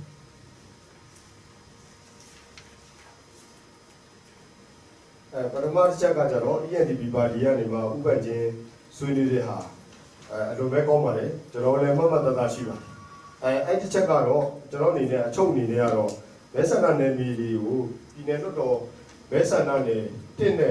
နှစ်ခွဲတဲ့အခါမှာလူကြီးအချိုးစားသည်မကြီးမားရစေရနောက်တစ်ချက်ကကြတော့တစ်ဆက်တည်းဖြစ်ရမယ်ဆိုတဲ့ဟာပေါ်မှာမူတည်ပြီးတော့ဥပဒေချင်းနေနဲ့ဒါလေးကိုဆွေးနွေးတယ်လို့ကျွန်တော်အနေနဲ့ဟိုလက်ခံနေပါတယ်အဲ့ဒီပုံမှာကျွန်တော်တို့ကဒီဥတွေထဲမှာပါတဲ့ခုနလိုမျိုးဆွေးနွေးတဲ့အချက်မှာလူကြီးကွာဟမှုမကြီးမားစေရဆိုတဲ့ဟာဒီလေအုပ်စုထဲမှာရှိတဲ့ဂျေးရွာကိုမဲဆန္ဒနယ်တစ်ထဲကနေမှတင်းနဲ့နှစ်ဒီလူကြီးကွာဟမှုမကြီးမားစေရဘူးပြီးလို့ရှိရင်တစ်ဆက်တည်းဖြစ်ရအဲ့တော့ကြောင့်ဒီဘက်မဲဆန္ဒနယ်နှစ်ကမဲဆန္ဒနယ်တစ်ထက်လူကြီးကနည်းနေမယ်ဆိုလို့ရှိရင်တစ်ထဲကနေမှတအုပ်စုလုံးထည့်လိုက်လို့ရှိရင်နှစ်ထဲကိုထည့်လိုက်လို့ရှိရင်တင်းနဲ့နှစ်နဲ့လူကြီးမကွာဟတော့ဘူးလားဆိုတဲ့ဟာကိုကျွန်တော်တို့ဒီဒါကိုလာစဉ်ကျွန်တော်တို့ကလာဝကရဲ့အိမ်တော်စုလူကြီးစင်းနေလဲယူတယ်16နှစ်ထောက်အထွေထွေအုပ်ချုပ်ရေးဦးစီးဌာနရဲ့စင်းနေလဲကျွန်တော်တို့ကယူထားပါတယ်အဲ့ယူထားတာဘာကိုယူရလဲဆိုလို့ရှိရင်ကျွန်တော်ဒီမဲဆန္ဒနယ်ပြည်နယ်လွှတ်တော်ခွဲတဲ့အခါမှာအမျိုးသားလွှတ်တော်ခွဲတဲ့အခါမှာဒီဟာတွေကိုထောက်ကူပြုဖို့အတွက်ကိုကျွန်တော်2019လောက်တည်းကနေစပြီးတော့ဒီဌာနတစ်ခုကနေပါဒီချက်လက်တွေကိုရယူထားပါတယ်ဒီအချက်လက်တွေကိုတော့ကျွန်တော်တို့ဒီ2020ပြည့်နှစ်အထွေထွေရွေးကောက်ပွဲအတွက်ကို2019နိုဝင်ဘာမှာကျွန်တော်တို့ဒီစီမံချက်အနေနဲ့ထားရှိပါတယ်နိုဝင်ဘာမှာသက်ဆိုင်ရာမြို့နယ်ရွေးကောက်ပွဲကော်မရှင်ဖွဲ့ခွဲဥက္ကဋ္ဌအတွင်းမှုများကိုပြည်နယ်ကော်မရှင်ဖွဲ့ခွဲရဲ့စီဝေးဆုံးဖြတ်ချက်ကခေါ်ယူပြီးတော့ဆုံးဖြတ်ချက်ကျွန်တော်တို့ချထားတာရှိပါတယ်ကော်မရှင်ဖွဲ့ခွဲမှာပြည်နယ်မှာ2019နိုဝင်ဘာမှာဥက္ကဋ္ဌနဲ့အတွင်းမှုတွေခေါ်ယူပြီးတော့ခုနရာထားမဲယုံတွေကိုအတည်ပြုဖို့တစ်ချက်ရဲ့မဲဆန္ဒနယ်မြေပြည်နယ်လွှတ်တော်1ရက်2ရက်မဲဆန္ဒနယ်မြေတွေကိုခွဲတဲ့ဟာကိုတိကျကျနဲ့မဲဆန္ဒနယ်မြေတတ်မှတ်ဖို့အတွက်အစည်းအဝေးကိုလည်းကျွန်တော်တို့ဆောင်ရွက်တော့မှာဖြစ်ပါတယ်ဒီအစည်းအဝေးပြီးတဲ့နောက်ပိုင်းမှာတော့ကျွန်တော်တို့ဒီနိုင်ငံရေးပါတီများကိုပြန်လည်ပြီးတော့ဖိတ်ကြားပြီးတော့ကျွန်တော်တို့ဘာကြောင့်မဲဆန္ဒနယ်မြေ1နဲ့2ကိုဘယ်လိုဘာကြောင့်ခွဲတယ်ဆိုတဲ့ဟာတွေကိုရှင်းလင်းပြီးတော့ဆွေးနွေးတော့မှာဖြစ်ပါတယ်ကျွန်တော်အနေနဲ့ရှင်းလင်းတင်ပြတဲ့ဟာတော့မဲဆန္ဒနယ်မြေခွဲတဲ့အခါမှာမဲဆန္ဒနယ်1နဲ့2ဒီလူဦးရေကွာဟမှုမကြီးမားအောင်ကျွန်တော်တို့ရည်ရွယ်ပြီးတော့ဆောင်ရွက်ရရှိပါတယ်တောင်ကျော်ကျွန်တော်တို့ချင်းလူမျိုးတွေမှာဆိုလို့ရှိရင်ထန်လန်ဘတ်ဆိုရင်တောင်ကျော်မျိုးနယ်စုရှိတဲ့မျိုးနယ်တွေရှိတယ်တောင်ကျော်တွေရှိတယ်ပြီးလို့ရှိရင်တိုက်နယ်ပေါ့မင်းတပ်မှာဆိုရင်တိုက်နယ်ဆိုတဲ့အသုံးလုံးတွေရှိတယ်ဒီအသုံးလုံးတွေပေါ်မှာမမူတည်ပဲနဲ့လွတ်တော်ရေးကောက်ပွဲဒီဥတွေရလူဦးရေကွာဟမှုလူဦးရေပေါ်မှာမူတည်ပြီးတော့ပဲကွာဟမှုမကြီးမားအောင်ကျွန်တော်တို့ဒီဟာကိုတိကျကျနဲ့ဆောင်ရွက်တော့မှာဖြစ်ပါတယ်နောက်တစ်ချက်ကကြတော့ကျွန်တော်ဒီတက်ဆညာကနေမှာတက်ဆညာပါတီကနေမှာဆွေးနွေးတဲ့ဟာလည်းကျွန်တော်တို့မှတ်ထားပြီးတော့ရှေ့ဆက်လုပ်ရမယ်လုပ်ငန်းစဉ်တွေပါပါတယ်2010ရော2015ထိပါကျွန်တော်တို့မဲစင်းပြုစုတွေဟာရွေးကောက်ပွဲတစ်ခုနဲ့တစ်ခုရဲ့ကျွန်တော်တို့ရဲ့ရွေးကောက်ပွဲစံနှုန်းတွေရဲ့ဒီမိုကရေစီရေးချိန်တွေရဲ့မြင့်လာဖို့အတွက်ဆိုလို့ရှိရင်ကျွန်တော်တို့မဲစင်းရနေမှာရွေးကောက်ပွဲလုပ်ငန်းစဉ်မှာမဲစင်းရနေမှာအခြေခံပါတယ် အခြေတည်တဲ့အခါမှာ2010ရော2015မှာတော့မဲဆန္ဒရှင်တွေပြည်သူတွေအနေနဲ့မဲစင်းတွေကြည့်တဲ့အခါမှာလွယ်လင့်တကူကြည့်ဖို့အတွက်ခက်ခဲတဲ့ဟာတွေတွေ့ကြုံတာဖြစ်တဲ့အတွက်ကြောင့်ကျွန်တော်လက်ရှိပြည်တော်စုကောက်ပွဲကော်မရှင်ဥက္ကဋ္ဌကြီးအခုလက်ရှိဥက္ကဋ္ဌကြီးဦးသက်တဲ့ကနေမှာ2019ဂျားပြည့်ရွေးကောက်ပွဲကနေစပြီးတော့ကျွန်တော်ဒိုးဒူစနစ်နဲ့ကိုအင်တာဆင်းစနစ်ကိုကျွန်တော်ချင်းပြည်နယ်ထဲမှာဆိုတဲ့မျိုးသားလွတ်တော်ထန်လန်မြို့နယ်မှာလက်လက်သွားတာဖြစ်တဲ့အတွက်ကြောင့်အင်တာဆင်းစနစ်နဲ့အိမ်တော်စုလိုက်ကိုကောက်ယူတယ်2015တော့မိသားစုတွေတကွဲတပြားဖြစ်တယ်မိသားစုတွေမှာမဲယုံတွေကိုယ်ပဲပြားဖြစ်တယ်ဒါဥက္ကဋ္ဌကြီးကမကြိုက်တဲ့အတွက်ကြောင့်ကျွန်တော်2019မှာဒီအိမ်တော်စုလိုက်မဲစင်းတွေကိုကြီးညာနိုင်မှုအတွက်ကိုမဲစင်းတွေပြုစုပြီးတော့ကြီးညာပြီးတော့အိမ်တော်စုလိုက်တယောက်လာကြီးလိုက်တာနဲ့ကိုအိမ်တော်စုလိုက်တွေ့သွားပြီအိမ်ဘေးကလူလာကြီးလာတာနဲ့ကိုဒီဘက်အိမ်ဘေးကလူရတယ်ဒီတော့အိမ်ကအကုန်လုံးပါတယ်ဆိုတော့တည်သွားပြီအဲ့အတွက်ကြောင့်ကျွန်တော်2019ကနေစခဲ့ရပြီ2018မှာလည်းအသုံးပြုခဲ့ပါတယ်2020မှာလည်းဒီချက်ပုံမှုကောင်းမှုပြည့်စုံတဲ့အိမ်တော်စုလိုက်မဲစင်းတွေကိုကြီးညာနိုင်မှုအတွက်ကိုလက်ရှိကျွန်တော်ဆောင်ရွက်လက်ရှိပါတယ်နောက်ချက်ကကျတော့မတန်ဆွမ်းမဲဆန္ဒရှင်တွေအတွက်ကျွန်တော်တို့ဆိုလို့ရှိရင်မတန်ဆွမ်းမဲဆန္ဒရှင်တွေအတွက်ကိုထပ်ကိုကျွန်တော်ဆိုလို့ရှိရင်မတန်မဆွမ်းလို့တော့ပြောလို့ရတယ်ဒီဘက်မှာရှိတဲ့ဆရာတွေဆိုလို့ရှိရင်တော့မတန်ပေမဲ့ဆွမ်းတယ်ပေါ့အဲ့အတွက်ကြောင့်ကျွန်တော်မတန်ဆွမ်းမဲဆန္ဒရှင်တွေအတွက်ကိုစတင်ကောက်ယူတဲ့အချိန်ကနေစပြီးတော့ဇရာတိုင်း30မှာကျွန်တော်တို့ကမဖြစ်မနေထည့်ထားတယ်မဖြစ်မနေထည့်ထားတယ်ကျွန်တော်တို့ပြည်တော်စုရွေးကောက်ပွဲကော်မရှင်နဲ့မတန်ဆွမ်းအဖွဲ့အစည်းနဲ့မကြာခဏထိတွေ့တဲ့အခါမှာမတန်ဆွမ်းအဖွဲ့အစည်းမတန်ဆွမ်းမဲဆန္ဒရှင်တွေကိုတာမန်မဲဆန္ဒရှင်တွေလိုပဲမဲယုံပါမဲပေးစီခြင်းမတန်ဆွမ်းမဲဆန္ဒမတန်ဆွမ်းအဖွဲ့အစည်းတွေကခွဲခြားဆက်ဆံပြီးတော့ဂျူတင်မဲကိုမဲယုံလုံးဝမလာနိုင်တော့ဘူးဆိုလို့ရှိရင်တော့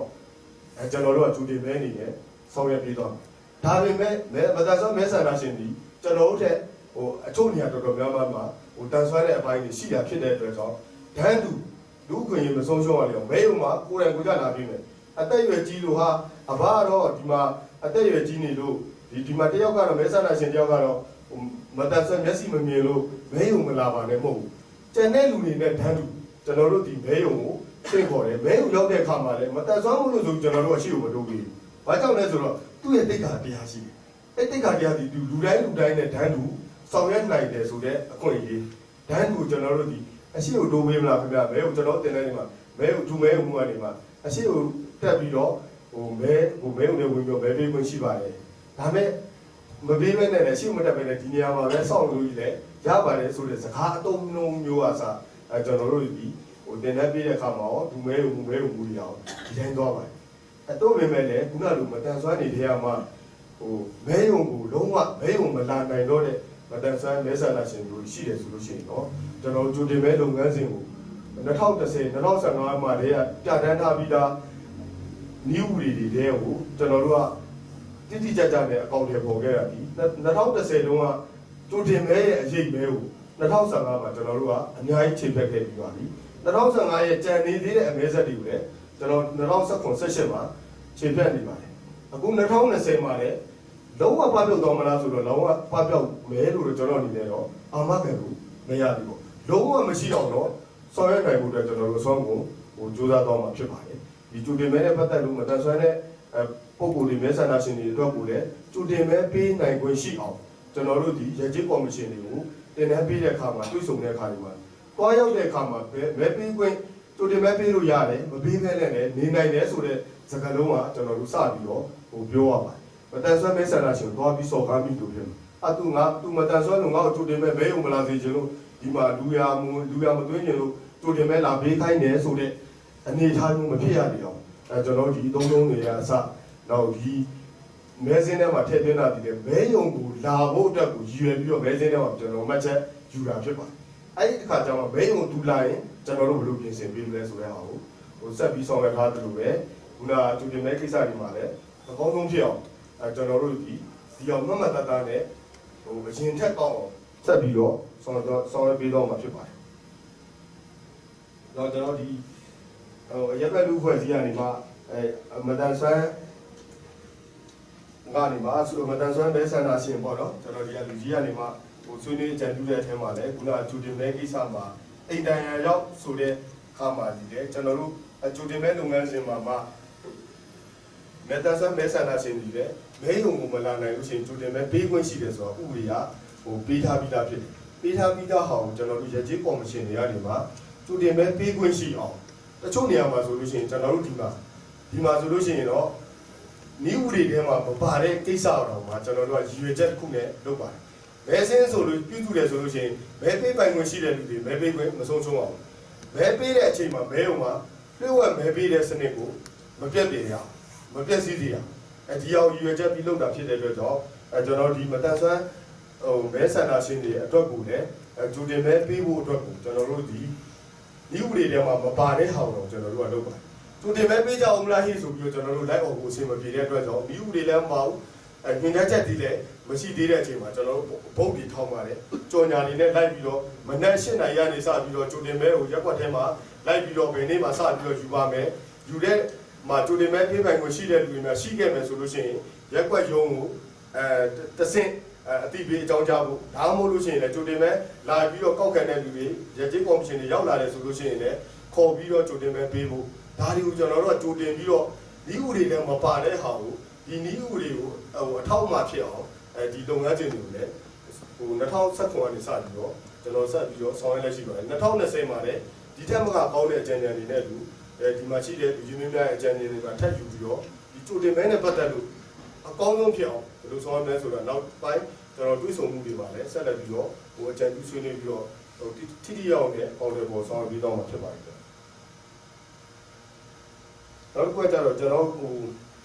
ပထမဆုံးဆရာမေးတဲ့အထက်မှာကောက်ရွေအဖွဲ့ရဲ့စိန်ခေါ်မှုပေါ့ဟုတ်ကောက်ရွေအဖွဲ့ရဲ့စိန်ခေါ်မှုကတော့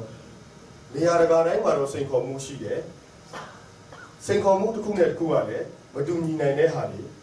ရှိတယ်ပေါ့အဲ့ထဲမှာကျွန်တော်အနေနဲ့ကတော့အချင်းချုပ်တွေပေါ့အချင်းချုပ်တွေနဲ့စိန်ခေါ်မှုတွေအနေနဲ့ကတော့ကျွန်တော်တို့ကောက်ရွေအဖွဲ့မှာဖွဲ့စည်းတဲ့အထက်ကအုပ်ချုပ်ရေးအဖွဲ့စည်းတယ်ရကြေးကော်မရှင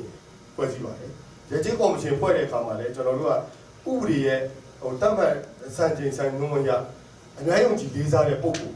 ဆိုတဲ့ဟာဒီလူငယ်ပိုင်းလူလက်ပိုင်းအသက်40အောက်ပိုင်းမပါဝင်တာဖြစ်ပါတယ်အသက်40အထက်ပိုင်းတွေပဲအများယုံကြည်လေးစားတဲ့ပုဂ္ဂိုလ်တွေကိုကျွန်တော်တို့ဒီဥပဒေအရတတ်မှတ်ထားတဲ့ဥပဒေအရဖွဲ့စည်းထားရတဲ့အနေအထားရှိတယ်လို့ပဲကျေးရွာအုပ်စုတွေမှာဆိုလို့ရှိရင်ပညာတတ်ပြီဆိုလို့ရှိရင်ဝန်ထမ်းလုပ်ရင်လို့အရန်စကားပြောတတ်ပြီဆိုလို့ရှိရင်နိုင်ငံရေးပါတီကခေါ်ပြီးအရန်စကားပြောတတ်ပြီဆိုနိုင်ငံရေးပါတီရောက်ပြီးပညာတတ်သွားရင်နိုင်ငံကျွန်တော်တို့ဝန်ထမ်းပဲတဲ့ကိုရောက်လာပြီနိုင်ငံသားမှာအခြေဆက်ရှိလာတဲ့မိသားစုတွေဆိုလို့ရှိရင်နိုင်ငံသားရောက်သွားအဲ့လိုကြံတဲ့လူတွေနဲ့ကျွန်တော်ဘာလို့ဖွဲ့ရတယ်နော်အဖွဲ့တဲ့အခါမှာလည်းခုနဥပဒေရဲ့တတ်မှတ်စံနှုန်းရနိုင်ငံရေးပါတီနဲ့ကင်းရှင်းရမယ်မိသားစုဝင်ဒီနိုင်ငံရေးပါတီဝင်မဖြစ်စေအောင်ဒီလိုစံနှုန်းတွေနဲ့အများကြီးကြည်လေးစားတဲ့ပုံကိုယ်တွေကိုဖွဲ့စည်းရတဲ့အခါမှာခုနစာရေးတက်ဖတ်တတ်ခြင်းဉာဏ်ဆန်ခြင်းသင်မြင်မှုရှိခြင်းဒီဟာတွေပေါ်မှာကန့်သက်ချက်တွေမှာကျွန်တော်တို့မှာစိန်ခေါ်မှုတွေရှိလာတဲ့အခါမှာတောက်ရွေးဘက်မှာလည်းဒီလိုဖွဲ့စည်းရတာဖြစ်တဲ့အတွက်ကြောင့်ဒီအဖွဲ့အစည်းဝင်တွေရဲ့ဒီလိုစိန်ခေါ်မှုအားနည်းချက်တွေကိုဖြည့်ဆည်းပေးနိုင်မှုအတွက်ကိုလည်းကျွန်တော်ဒီကနေမှပြည်နယ်အထွေထွေအုပ်ချုပ်ရေးဦးစီးဌာနတွေမှာညွှန်ကြားချက်တွေထွက်ထားတာရှိတယ်ကျွန်တော်တို့သိရှိရတယ်ဘာလဲဆိုလို့ရှိရင်ကိုယ့်ရဲ့ရက်ကွက်တင်ကျွေးရတဲ့မှာပညာ10တန်းအောင်ပညာတတ်စာရေးတတ်တဲ့လူငယ်တွေကိုပါဆွဲဆောင်စည်းရုံးပြီးတော့ကောက်ရွေးအဖွဲ့တွေပါထည့်သွင်းပြီးတော့ဖွဲ့စည်းသွားနိုင်ဖို့ဆိုတဲ့ညွှန်ကြားချက်တွေပါထွက်ထားတယ်ရှိတယ်ညွှန်ကြားချက်စာဘယ်လောက်ထွက်တကယ်လက်တွေ့မြေပြင်မှာဆောင်ရွက်တဲ့အခါမှာတချို့ကငါတော့လုံနိုင်တယ်ဆိုပြီးတော့သွားတယ်သူကဖြည်းဖြည်းချင်းအမျိုးတွေဆက်နေပြီးတော့အကြာကြီးလုံနေတယ်ဆိုလို့ရှိရင်လည်းအဆင်မပြေဘူးကောက်တဲ့အခါမှာလည်းအချက်လက်တွေကိုတိတိကျကျနဲ့မမှတ်သားနိုင်ဘူးဆိုလို့ရှိရင်လည်းခုနစိန်ခေါ်မှုတွေရှိတာအဲ့အတွက်ကြောင့်ဒီစိန်ခေါ်မှုဒီ education အားနည်းမှုကျွန်တော်တို့ပေးတဲ့အခါမှာ100လောက်ပေးလိုက်ပြင်မဲ့85လောက်ညီးပြမှာကျန်တယ်85လောက်ကိုထပ်ပြီးတော့ပွားလိုက်တဲ့အခါမှာ50လောက်ကျန်တယ်အဲ့လိုတွေမဖြစ်အောင်တော့ကျွန်တော်တို့ဒီဓာတ်ရိုက်ကောက်တဲ့ဘက်တော့သွားတော့ပေးနေတယ်ဒါပေမဲ့အာဘော်ချင်းကကွာမယ် major minor ခွဲပြီးတော့တင်ယုံကတော့ဒါပဲဒါပေမဲ့ဒီတင်ခန်းစာကတော့ minor လောက်ပဲပြောမယ်ဒီတင်ခန်းစာမှာတော့ major ပြောရမယ်ဆိုတဲ့တင်တန်းသားရဲ့အရင်းအမြစ်ပေါ့သူ့ရဲ့နောက်က background ကိုကြည့်ပြီးတော့သင်ကြားနိုင်မယ်နီးပြတွေကလည်းပြည်စုံလုံလောက်မှုဆိုတာလည်းအားလုံးပါဖတ်ဖြစ်နိုင်တဲ့အခါမှာခုနသင်ကြားမှုရဲ့အချိန်ခေါ်မှုခံယူတဲ့တင်တန်းသားတွေရဲ့ကောက်ယူတဲ့လက်တွေ့ကောက်ယူမဲ့အဖွဲ့တွေရဲ့ပညာရေးချင်းတွက်လက်မှုဒီဟာတွေကျွန်တော်တို့အချိန်ခေါ်မှုတွေဖြစ်တဲ့အတွက်ကြောင့်ဒီစေကုံမှုတွေကိုတော့ကာဗာဖြစ်အောင်အတွက်ဖြည့်ဆည်းနိုင်မှုအတွက်အကြံပြုတဲ့အနေနဲ့ဒီပြည်နယ်ထွေအုပ်ချုပ်ဦးစီးဌာနကတော့ဒီကောက်ယူတဲ့အခါမှာ လူငယ်တွေကိုထည့်သွင်းပြီးတော့အခုညီတောင်းခံပြီးတော့ဆောင်ရွက်ဖို့ဆိုပြီးတော့ညွှန်ကြားချက်တော့ရှိတယ်ဒါပေမဲ့နေရာတိုင်းမှာနှံ့နှံ့ဆန်းဆန်းနဲ့လုံနိုင်တဲ့အနေအထားတွေရှိနိုင်မှာမဟုတ်ဘူးဆိုတဲ့စိန်ခေါ်ချက်ကတော့ဒါကျွန်တော်အနေနဲ့ကြုံပြီးလာမှာဖြစ်ပါတယ်နောက်တစ်ခုကကျတော့ကျွန်တော်ဒီစန်ဒေးမှာပေါ့စန်ဒေးမှာယူဖောက်ပွဲလုပ်ဖို့ကတော့ကျွန်တော်ဒီ2015ကနေစပြီးတော့ပေါ့နော်2010မှာတော့စန်ဒေးမှာလုပ်ခဲ့2015ကနေစပြီးတော့ကျွန်တော်ဒီဘက်မှာစက်တေးမှာပေါ့စနေနေ့မှာအများစုကရုံးပေးရပါလုပ်တယ်ဒီဟာတွေကိုလည်းကျွန်တော်တို့ရဲ့ဖြစ်ရင်အတိုင်းဝိုင်းနေရာတွေမှာဆွေးနွေးနိုင်ငံရေးပါတီတွေကနေမှာဆွေးနွေးအကြံပြုတဲ့အပေါ်မူတည်ပြီးတော့ပြည်တော်စုရွေးကောက်ပွဲကော်မရှင်ကလည်းဒါဒီဟုတ်တယ်ဆိုပြီးတော့ကျွန်တော်တို့စနေနေ့တိုင်းမှာစနေတနေ့ဝင်နေမဟုတ်တော့ပဲစနေနေ့မှာရသူကရုံးပေးရတယ်ဟာကျွန်တော်ဒီရွေးကောက်ပွဲနေ့ကိုပြည်တော်စုရွေးကောက်ပွဲကော်မရှင်ကနေမှာတတ်မှတ်ခဲ့ဖြစ်ပါတယ်2020မှာလည်းဒီတိုင်းကိုပဲဖြစ်လာမှာဖြစ်ပါတယ်ကျွန်တော်တို့လူကြီးတွေကလည်းဒါကိုရွေးကောက်ပွဲပြက်ကလေးတွေကိုလည်းရေးဆွဲပြီးဖြစ်ပါတယ်အဲ့ပြက်ကလေးတွေအတိုင်းကိုပဲဆက်ပြီးတော့ဆောင်းတော့ဖြစ်ပါတယ်တော့နေစဉ်ထုတ်ပြန်တဲ့အခါမှာ online အနေမှာလုပ်ဖို့အတွက်ကျွန်တော်ဒီ2019ခုလုံးကတော့IDE ပေါ့ IDE နဲ့ IFS ကတော့ IFS ကိုဆိုင်လို့လည်းရှိတယ်ဒီမှာဆရာတို့လည်းရှိတယ်ကျွန်တော်ပေါင်းဆက်ပြီးတော့ရွေးကောက်ပွဲကော်မရှင်ကနေမှာပေါင်းဆက်ပြီးတော့ကျွန်တော်စာပါထဲမှာပြည်တော်စုရဲ့စာပါထဲမှာထည့်သွင်းလိုက်တယ်ထည့်သွင်းပြီးတာနဲ့ကျွန်တော်တို့ online system နဲ့ပေါ့ဘယ်မျိုးနဲ့လဲဘယ်မဲယုံလဲရိုက်ထည့်လိုက်တာနဲ့ကိုယ့်ရဲ့မဲစင်းပါကိုယ့်မဲစင်းအမှတ်စင်းဘယ်လောက်လဲဆိုတာကိုကျွန်တော်2015မှာတော့ဒီအောင်ပေါ်ထုတ်လို့ရတယ်နောက်တစ်ခုကကျွန်တော်မဲစင်းထပ်မထပ်ကိုကျွန်တော်တို့စီစစ်လို့ရတယ်ဒါကကျွန်တော် software system နဲ့လုပ်လိုက်တဲ့အခါမှာ2019တော့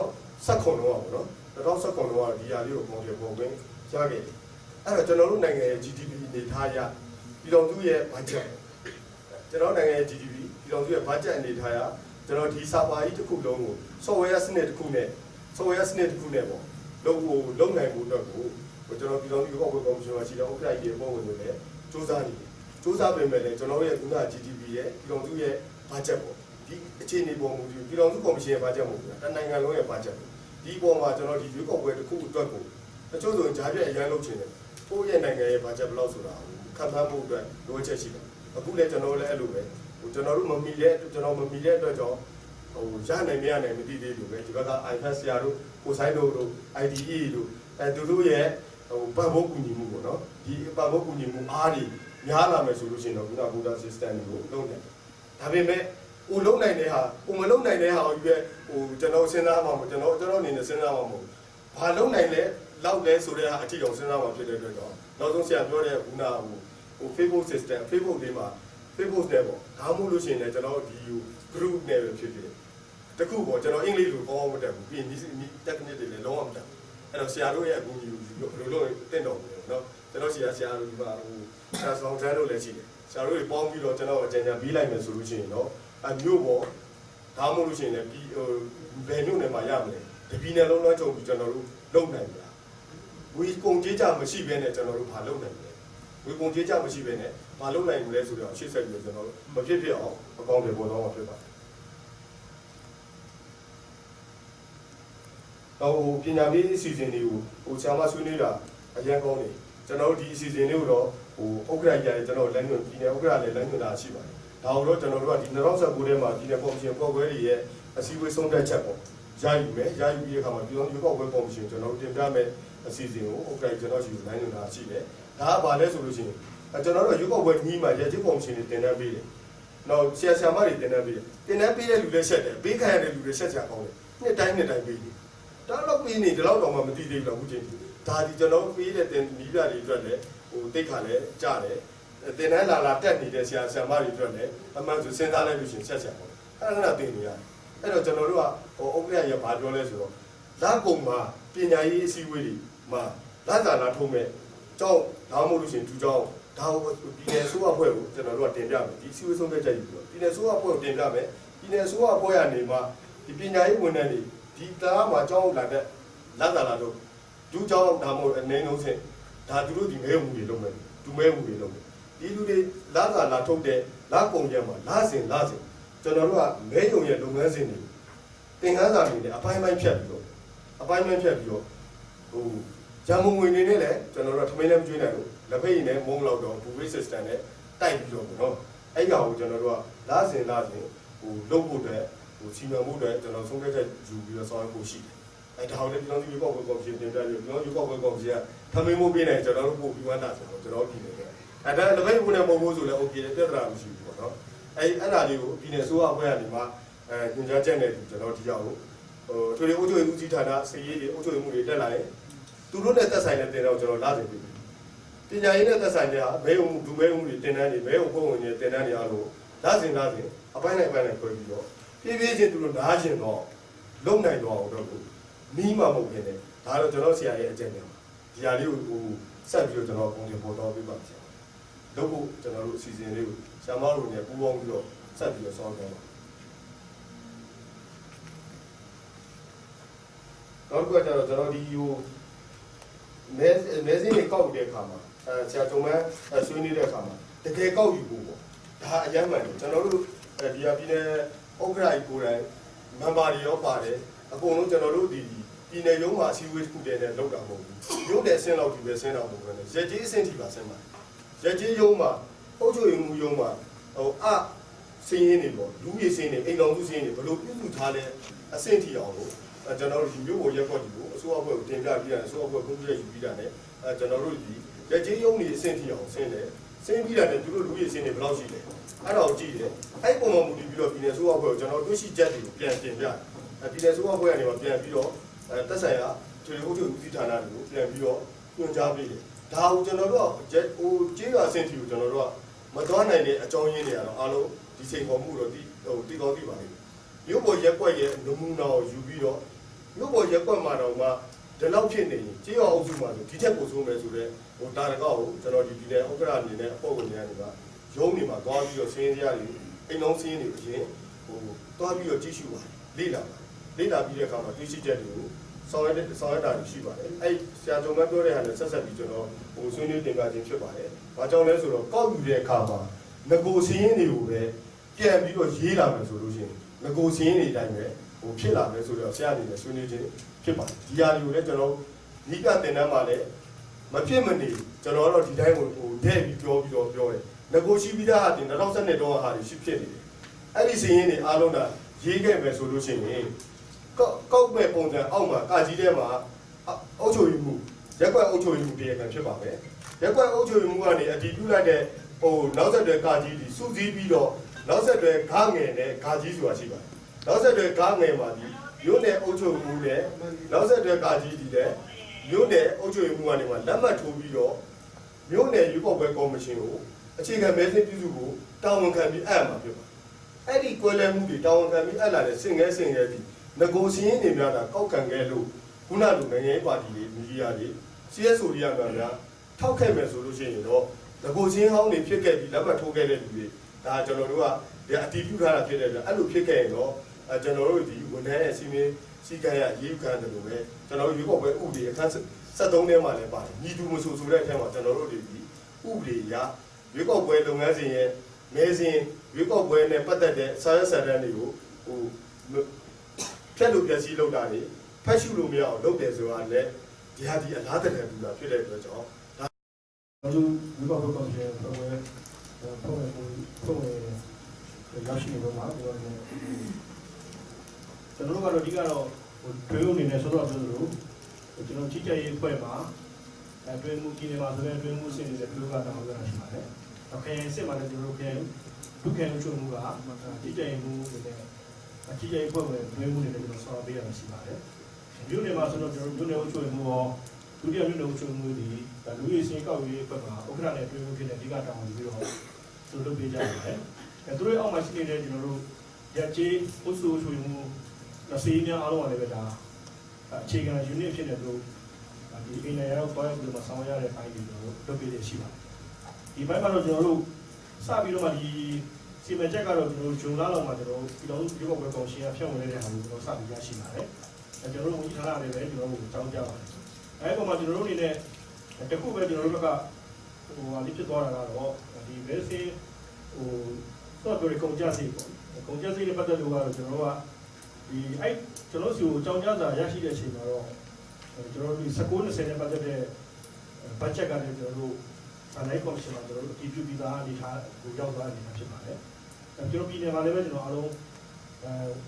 ဒီပြစုပ်ပြပြီးတော့တင်ပြပြီးသားအနေထားလေးပါဖြစ်ပါတယ်အဲ့တော့တင်ပြနေတာကတော့အဲ့ဒီအချိန်မှာတော့ကျွန်တော်တို့ကအဲ့ဒီမှာကျွန်တော်တို့ပြောင်းရုပ်ဝက်ကော်မရှင်နေပြီးတော့မှကျွန်တော်တို့ပြောင်းစော့အဖွဲ့ကိုတင်ပြပြီးတော့မှပြီးတော့စော့အဖွဲ့ဝန်ကြီးဌာနဖေးဥအနေနဲ့ပါလုပ်ပြီးပါအသောကအနေနဲ့ပါလုပ်ပြီးပါကော်မရှင်နဲ့ပါလုပ်ပါမယ်ဆိုတာလေးကိုတင်ပြတဲ့ပုံမှာကျွန်တော်တို့ကတော့ဒီလုပ်ငန်းလုပ်ဆောင်တဲ့အပိုင်းကတော့ကျွန်တော်တို့အစစ်အစစ်တော့ policy သားဖြစ်တဲ့ကြောင့်မလို့ဘာမှအခက်အခဲမရှိဘူးနဲ့ရန်ကုန်ဘက်မှာတော့ကျွန်တော်ကအစစ်အစစ်ပြင်ထားမှု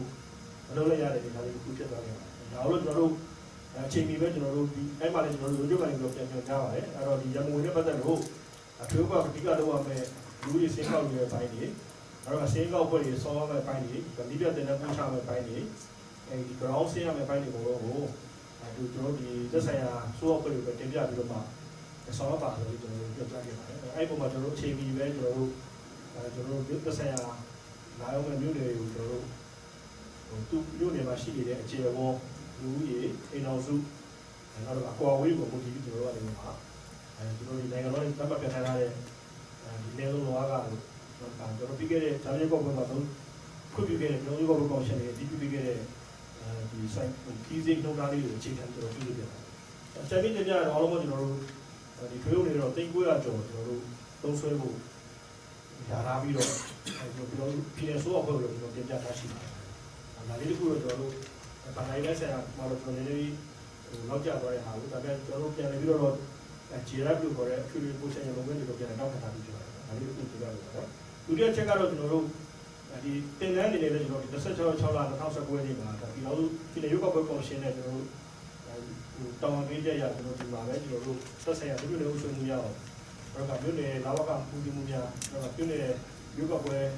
ရရှိနေအောင်ခေါ်ပြီးတော့ဒီမှာကျွန်တော်တင်တန်းပြပြတဲ့ပို့ချခဲ့ပြီးပါတယ်အဲ့ဒီကျွန်တော်တို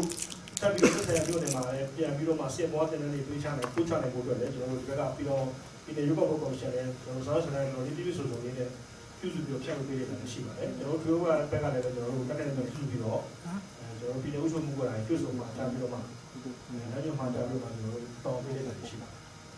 နောက်ချက်ကတော့ကျွန်တော်တို့ထွေးရုံချုပ်နေတယ်ကျွန်တော်တို့ကိုဇူလိုင်လဒုတိယပတ်ကနေစပြီးတော့ဒီတိုးတက်မှု progress ကိုကျွန်တော်တို့တင်ပြဖို့ဆိုတဲ့နိုင်ငံချက်ပုံမှာလည်းကျွန်တော်တို့စပြီးတော့မှသုံးသက်ဆောင်ရရှိတယ်ဒီတော့လည်းမှာတော့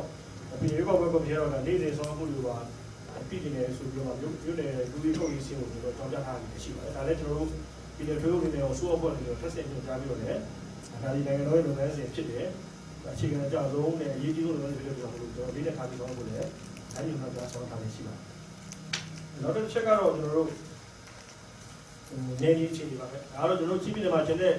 ကိုမြို့နယ်လုံးမှာရှိမြို့နယ်ကတော့ဘာမှခက်ခဲရမ်းမရှိဘူးပဲလက်ရှိပလောဝမြို့နယ်မှာတော့ကျွန်တော်တို့ဒီလက်ရှိလုံခြုံရေးအခြေအနေနဲ့ကျွန်တော်တို့သူများနဲ့တန်းတူဆောင်ရွက်နိုင်မှုရှိမရှိဆိုတော့ကျွန်တော်လောဆယ်တော့မသိသေးပါဘူး။သို့တော်လည်းကျွန်တော်တက်နိုင်တယ်များတော့အောင်ပြီးတော့ကျွန်တော်တို့စင်းကောက်ယူဖို့ဆိုတော့ကျွန်တော်ရုပ်ဘွယ်ရရှိဆွေးနွေးသွားတယ်2000စနစ်ကအဲဒီလိုဟာမျိုးအခြေခံပြီးပြန်လည်ပြီးတော့မှပေးပို့တာမျိုးမလုပ်ဖို့ဆိုတော့မီဒီယာဆွေးနွေးလို့စင်းအစ်စ်အနေနဲ့ကောက်ယူနိုင်ဖို့တော့ကျွန်တော်တက်နေကြိုးစားပြီးတော့ဆောင်ရွက်ရှိပါတယ်ကျွန်တော်တို့တင်ပြနေတာကတော့ဒီဘလော့ကိုတော့ကျွန်တော်တို့အာရုံစိုက်ပြီးတော့သူ့ရဲ့ progress ကိုကျွန်တော်တို့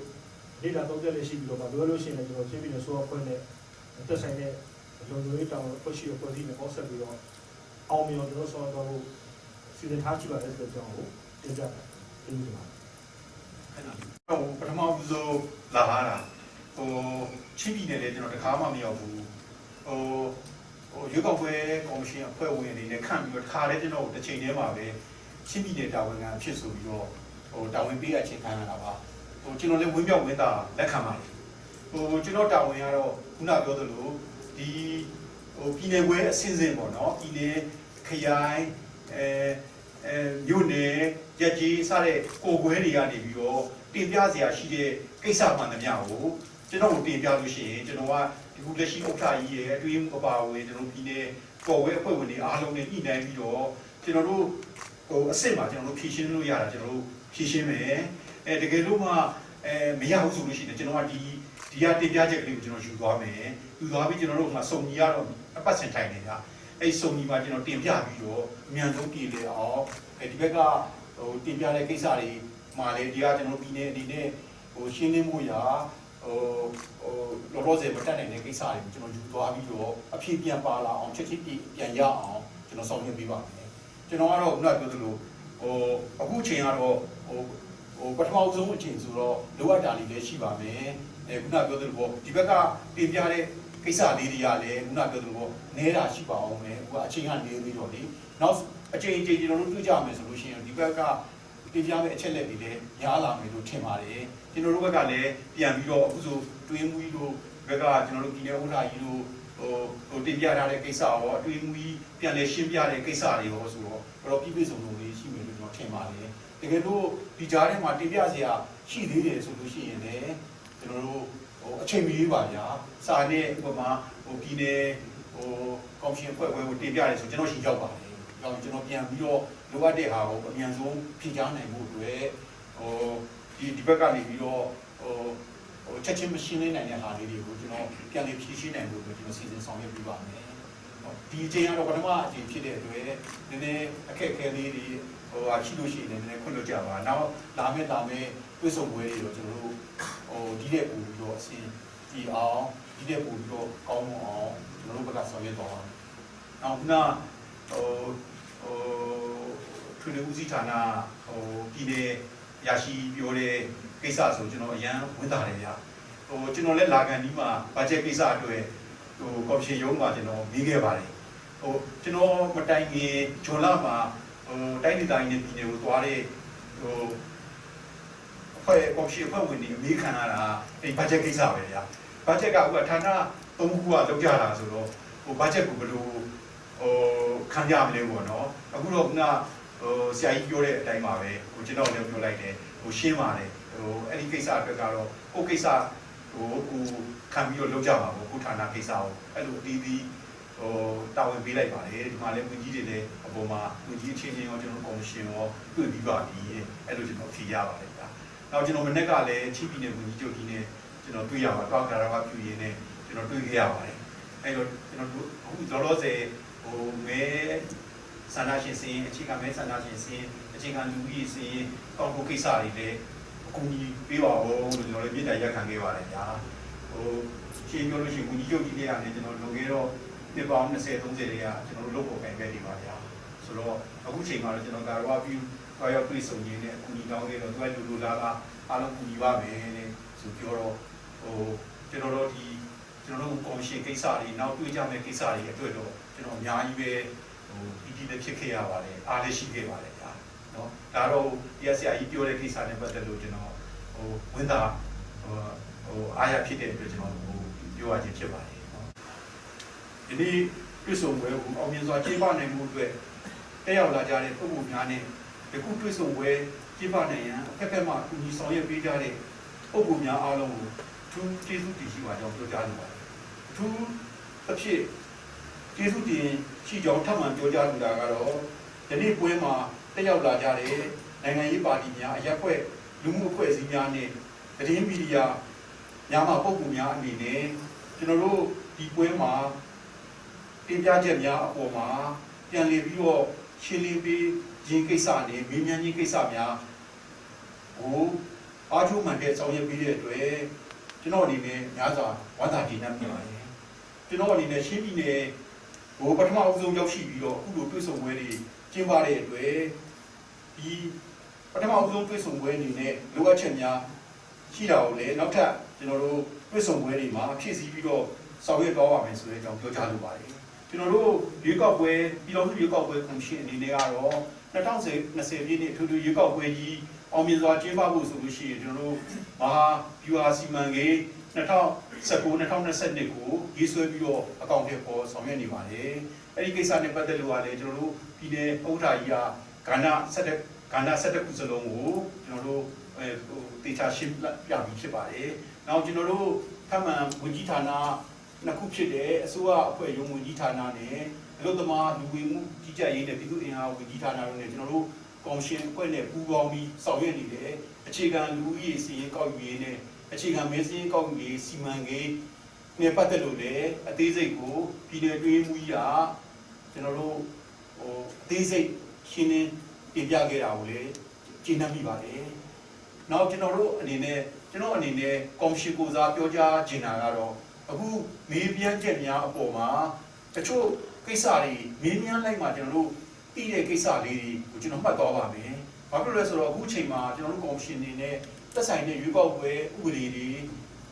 နောက်ဒီဥပဒေတွေကိုကျွန်တော်တို့လုပ်ငန်းလိုအပ်ချက်နဲ့အညီကျွန်တော်တို့ပြင်ဆင်ဖို့အတွက်စီမံချက်ချပြီးဆောင်ရွက်နေပါတယ်။နောက်ပြီးလိုအပ်ချက်ရှိတဲ့ကိစ္စပေါ်ပေါက်လာတိုင်းကျွန်တော်တို့ချင်းပြည်နယ်ဆိုတဲ့ကျွန်တော်ချင်းပြည်နယ်ပေါ့။နောက်14တိုင်းဒေသကြီးနဲ့ပြည်နယ်14ခုစလုံးမှာရှိတဲ့တင်ပြချက်တွေကိုမှတ်ပြီးတော့ကျွန်တော်တို့အမိန့်ကျော်ညွှန်ကြားချက်တွေကိုလည်းထပ်မံထုတ်ပေးဖို့ဆိုတာလိုအပ်တဲ့လိုအချိန်ချက်တပြေးညီထုတ်သွားဖို့ဆိုတာလည်းကျွန်တော်တို့အစီအစဉ်များရှိပါတယ်။အဲဒီတော့ကျွန်တော်တို့ ਨੇ တွေ့ဆုံတဲ့အခါမှာကျွန်တော်မေးမြန်းစရာရှိတာမေးမြန်းမှာရှိတဲ့အခက်အခဲရှိတာလေးတွေလည်းကျွန်တော်တို့တင်ပြပါခုနကျွန်တော်တင်ပြခဲ့သလိုပါပဲဒီပြည်နယ်အဆင့်မှာကျွန်တော် ਨੇ ပြည်နယ်ကဥက္ကဋ္ဌဒီအဖွဲ့ဝင်များအတွေ့အမှုကြီးနဲ့ကျွန်တော်တို့တက်နိုင်ကြများဖြည့်ရှင်းဖို့အတွက်ဆောင်ရွက်ပေးပါမယ်အဲ့ဒါမှကျွန်တော်တို့ဆောင်ရွက်ရန်ကဒီအောက်ပြည်နယ်အနေနဲ့ကျွန်တော်တို့အဆင်မပြေဘူးဆိုလို့ရှိရင်ကျွန်တော်အနေနဲ့အဲ့ဒီတင်ပြချက်တွေကိုယူသွားပြီးတော့ကျွန်တော်ပြည်တော်စုကော်မရှင်ရွေးကောက်ပွဲကော်မရှင်တခုလုံးအစည်းအဝေးမှာတင်ပြပြီးတော့ကျွန်တော်အဖြေကိုယူလာပေးပါမယ်ဆောင်ရွက်ပေးပါမယ်နော်အဲ့ဒါလေးပြောကြားရင်းနဲ့ကျွန်တော်မူလကပြောကြားတဲ့အတိုင်းပါပဲအခုကျွန်တော်တို့လူကြီးစရင်မဲစရင်ကောက်ပြီးစီမံကိန်းကိုစီမံချက်ကိုဆောင်ရွက်တဲ့နေရာမှာအောင်မြင်မှုအတွက်ကတော့ကျွန်တော်တို့နိုင်ငံရေးပါတီကပုံကူများရောကျွန်တော်တို့အရက်ဖက်လူမှုအဖွဲ့အစည်းကပုံကူများရောကျွန်တော်တို့သတင်းမီဒီယာအဖွဲ့ကပုံကူများရောပါဝင်ပူးပေါင်းပြီးတော့ကူညီကြပါလို့တိုက်တွန်းရင်းနဲ့ကျွန်တော်ဒီကုန်းချုပ်ပါတယ်ဗျာ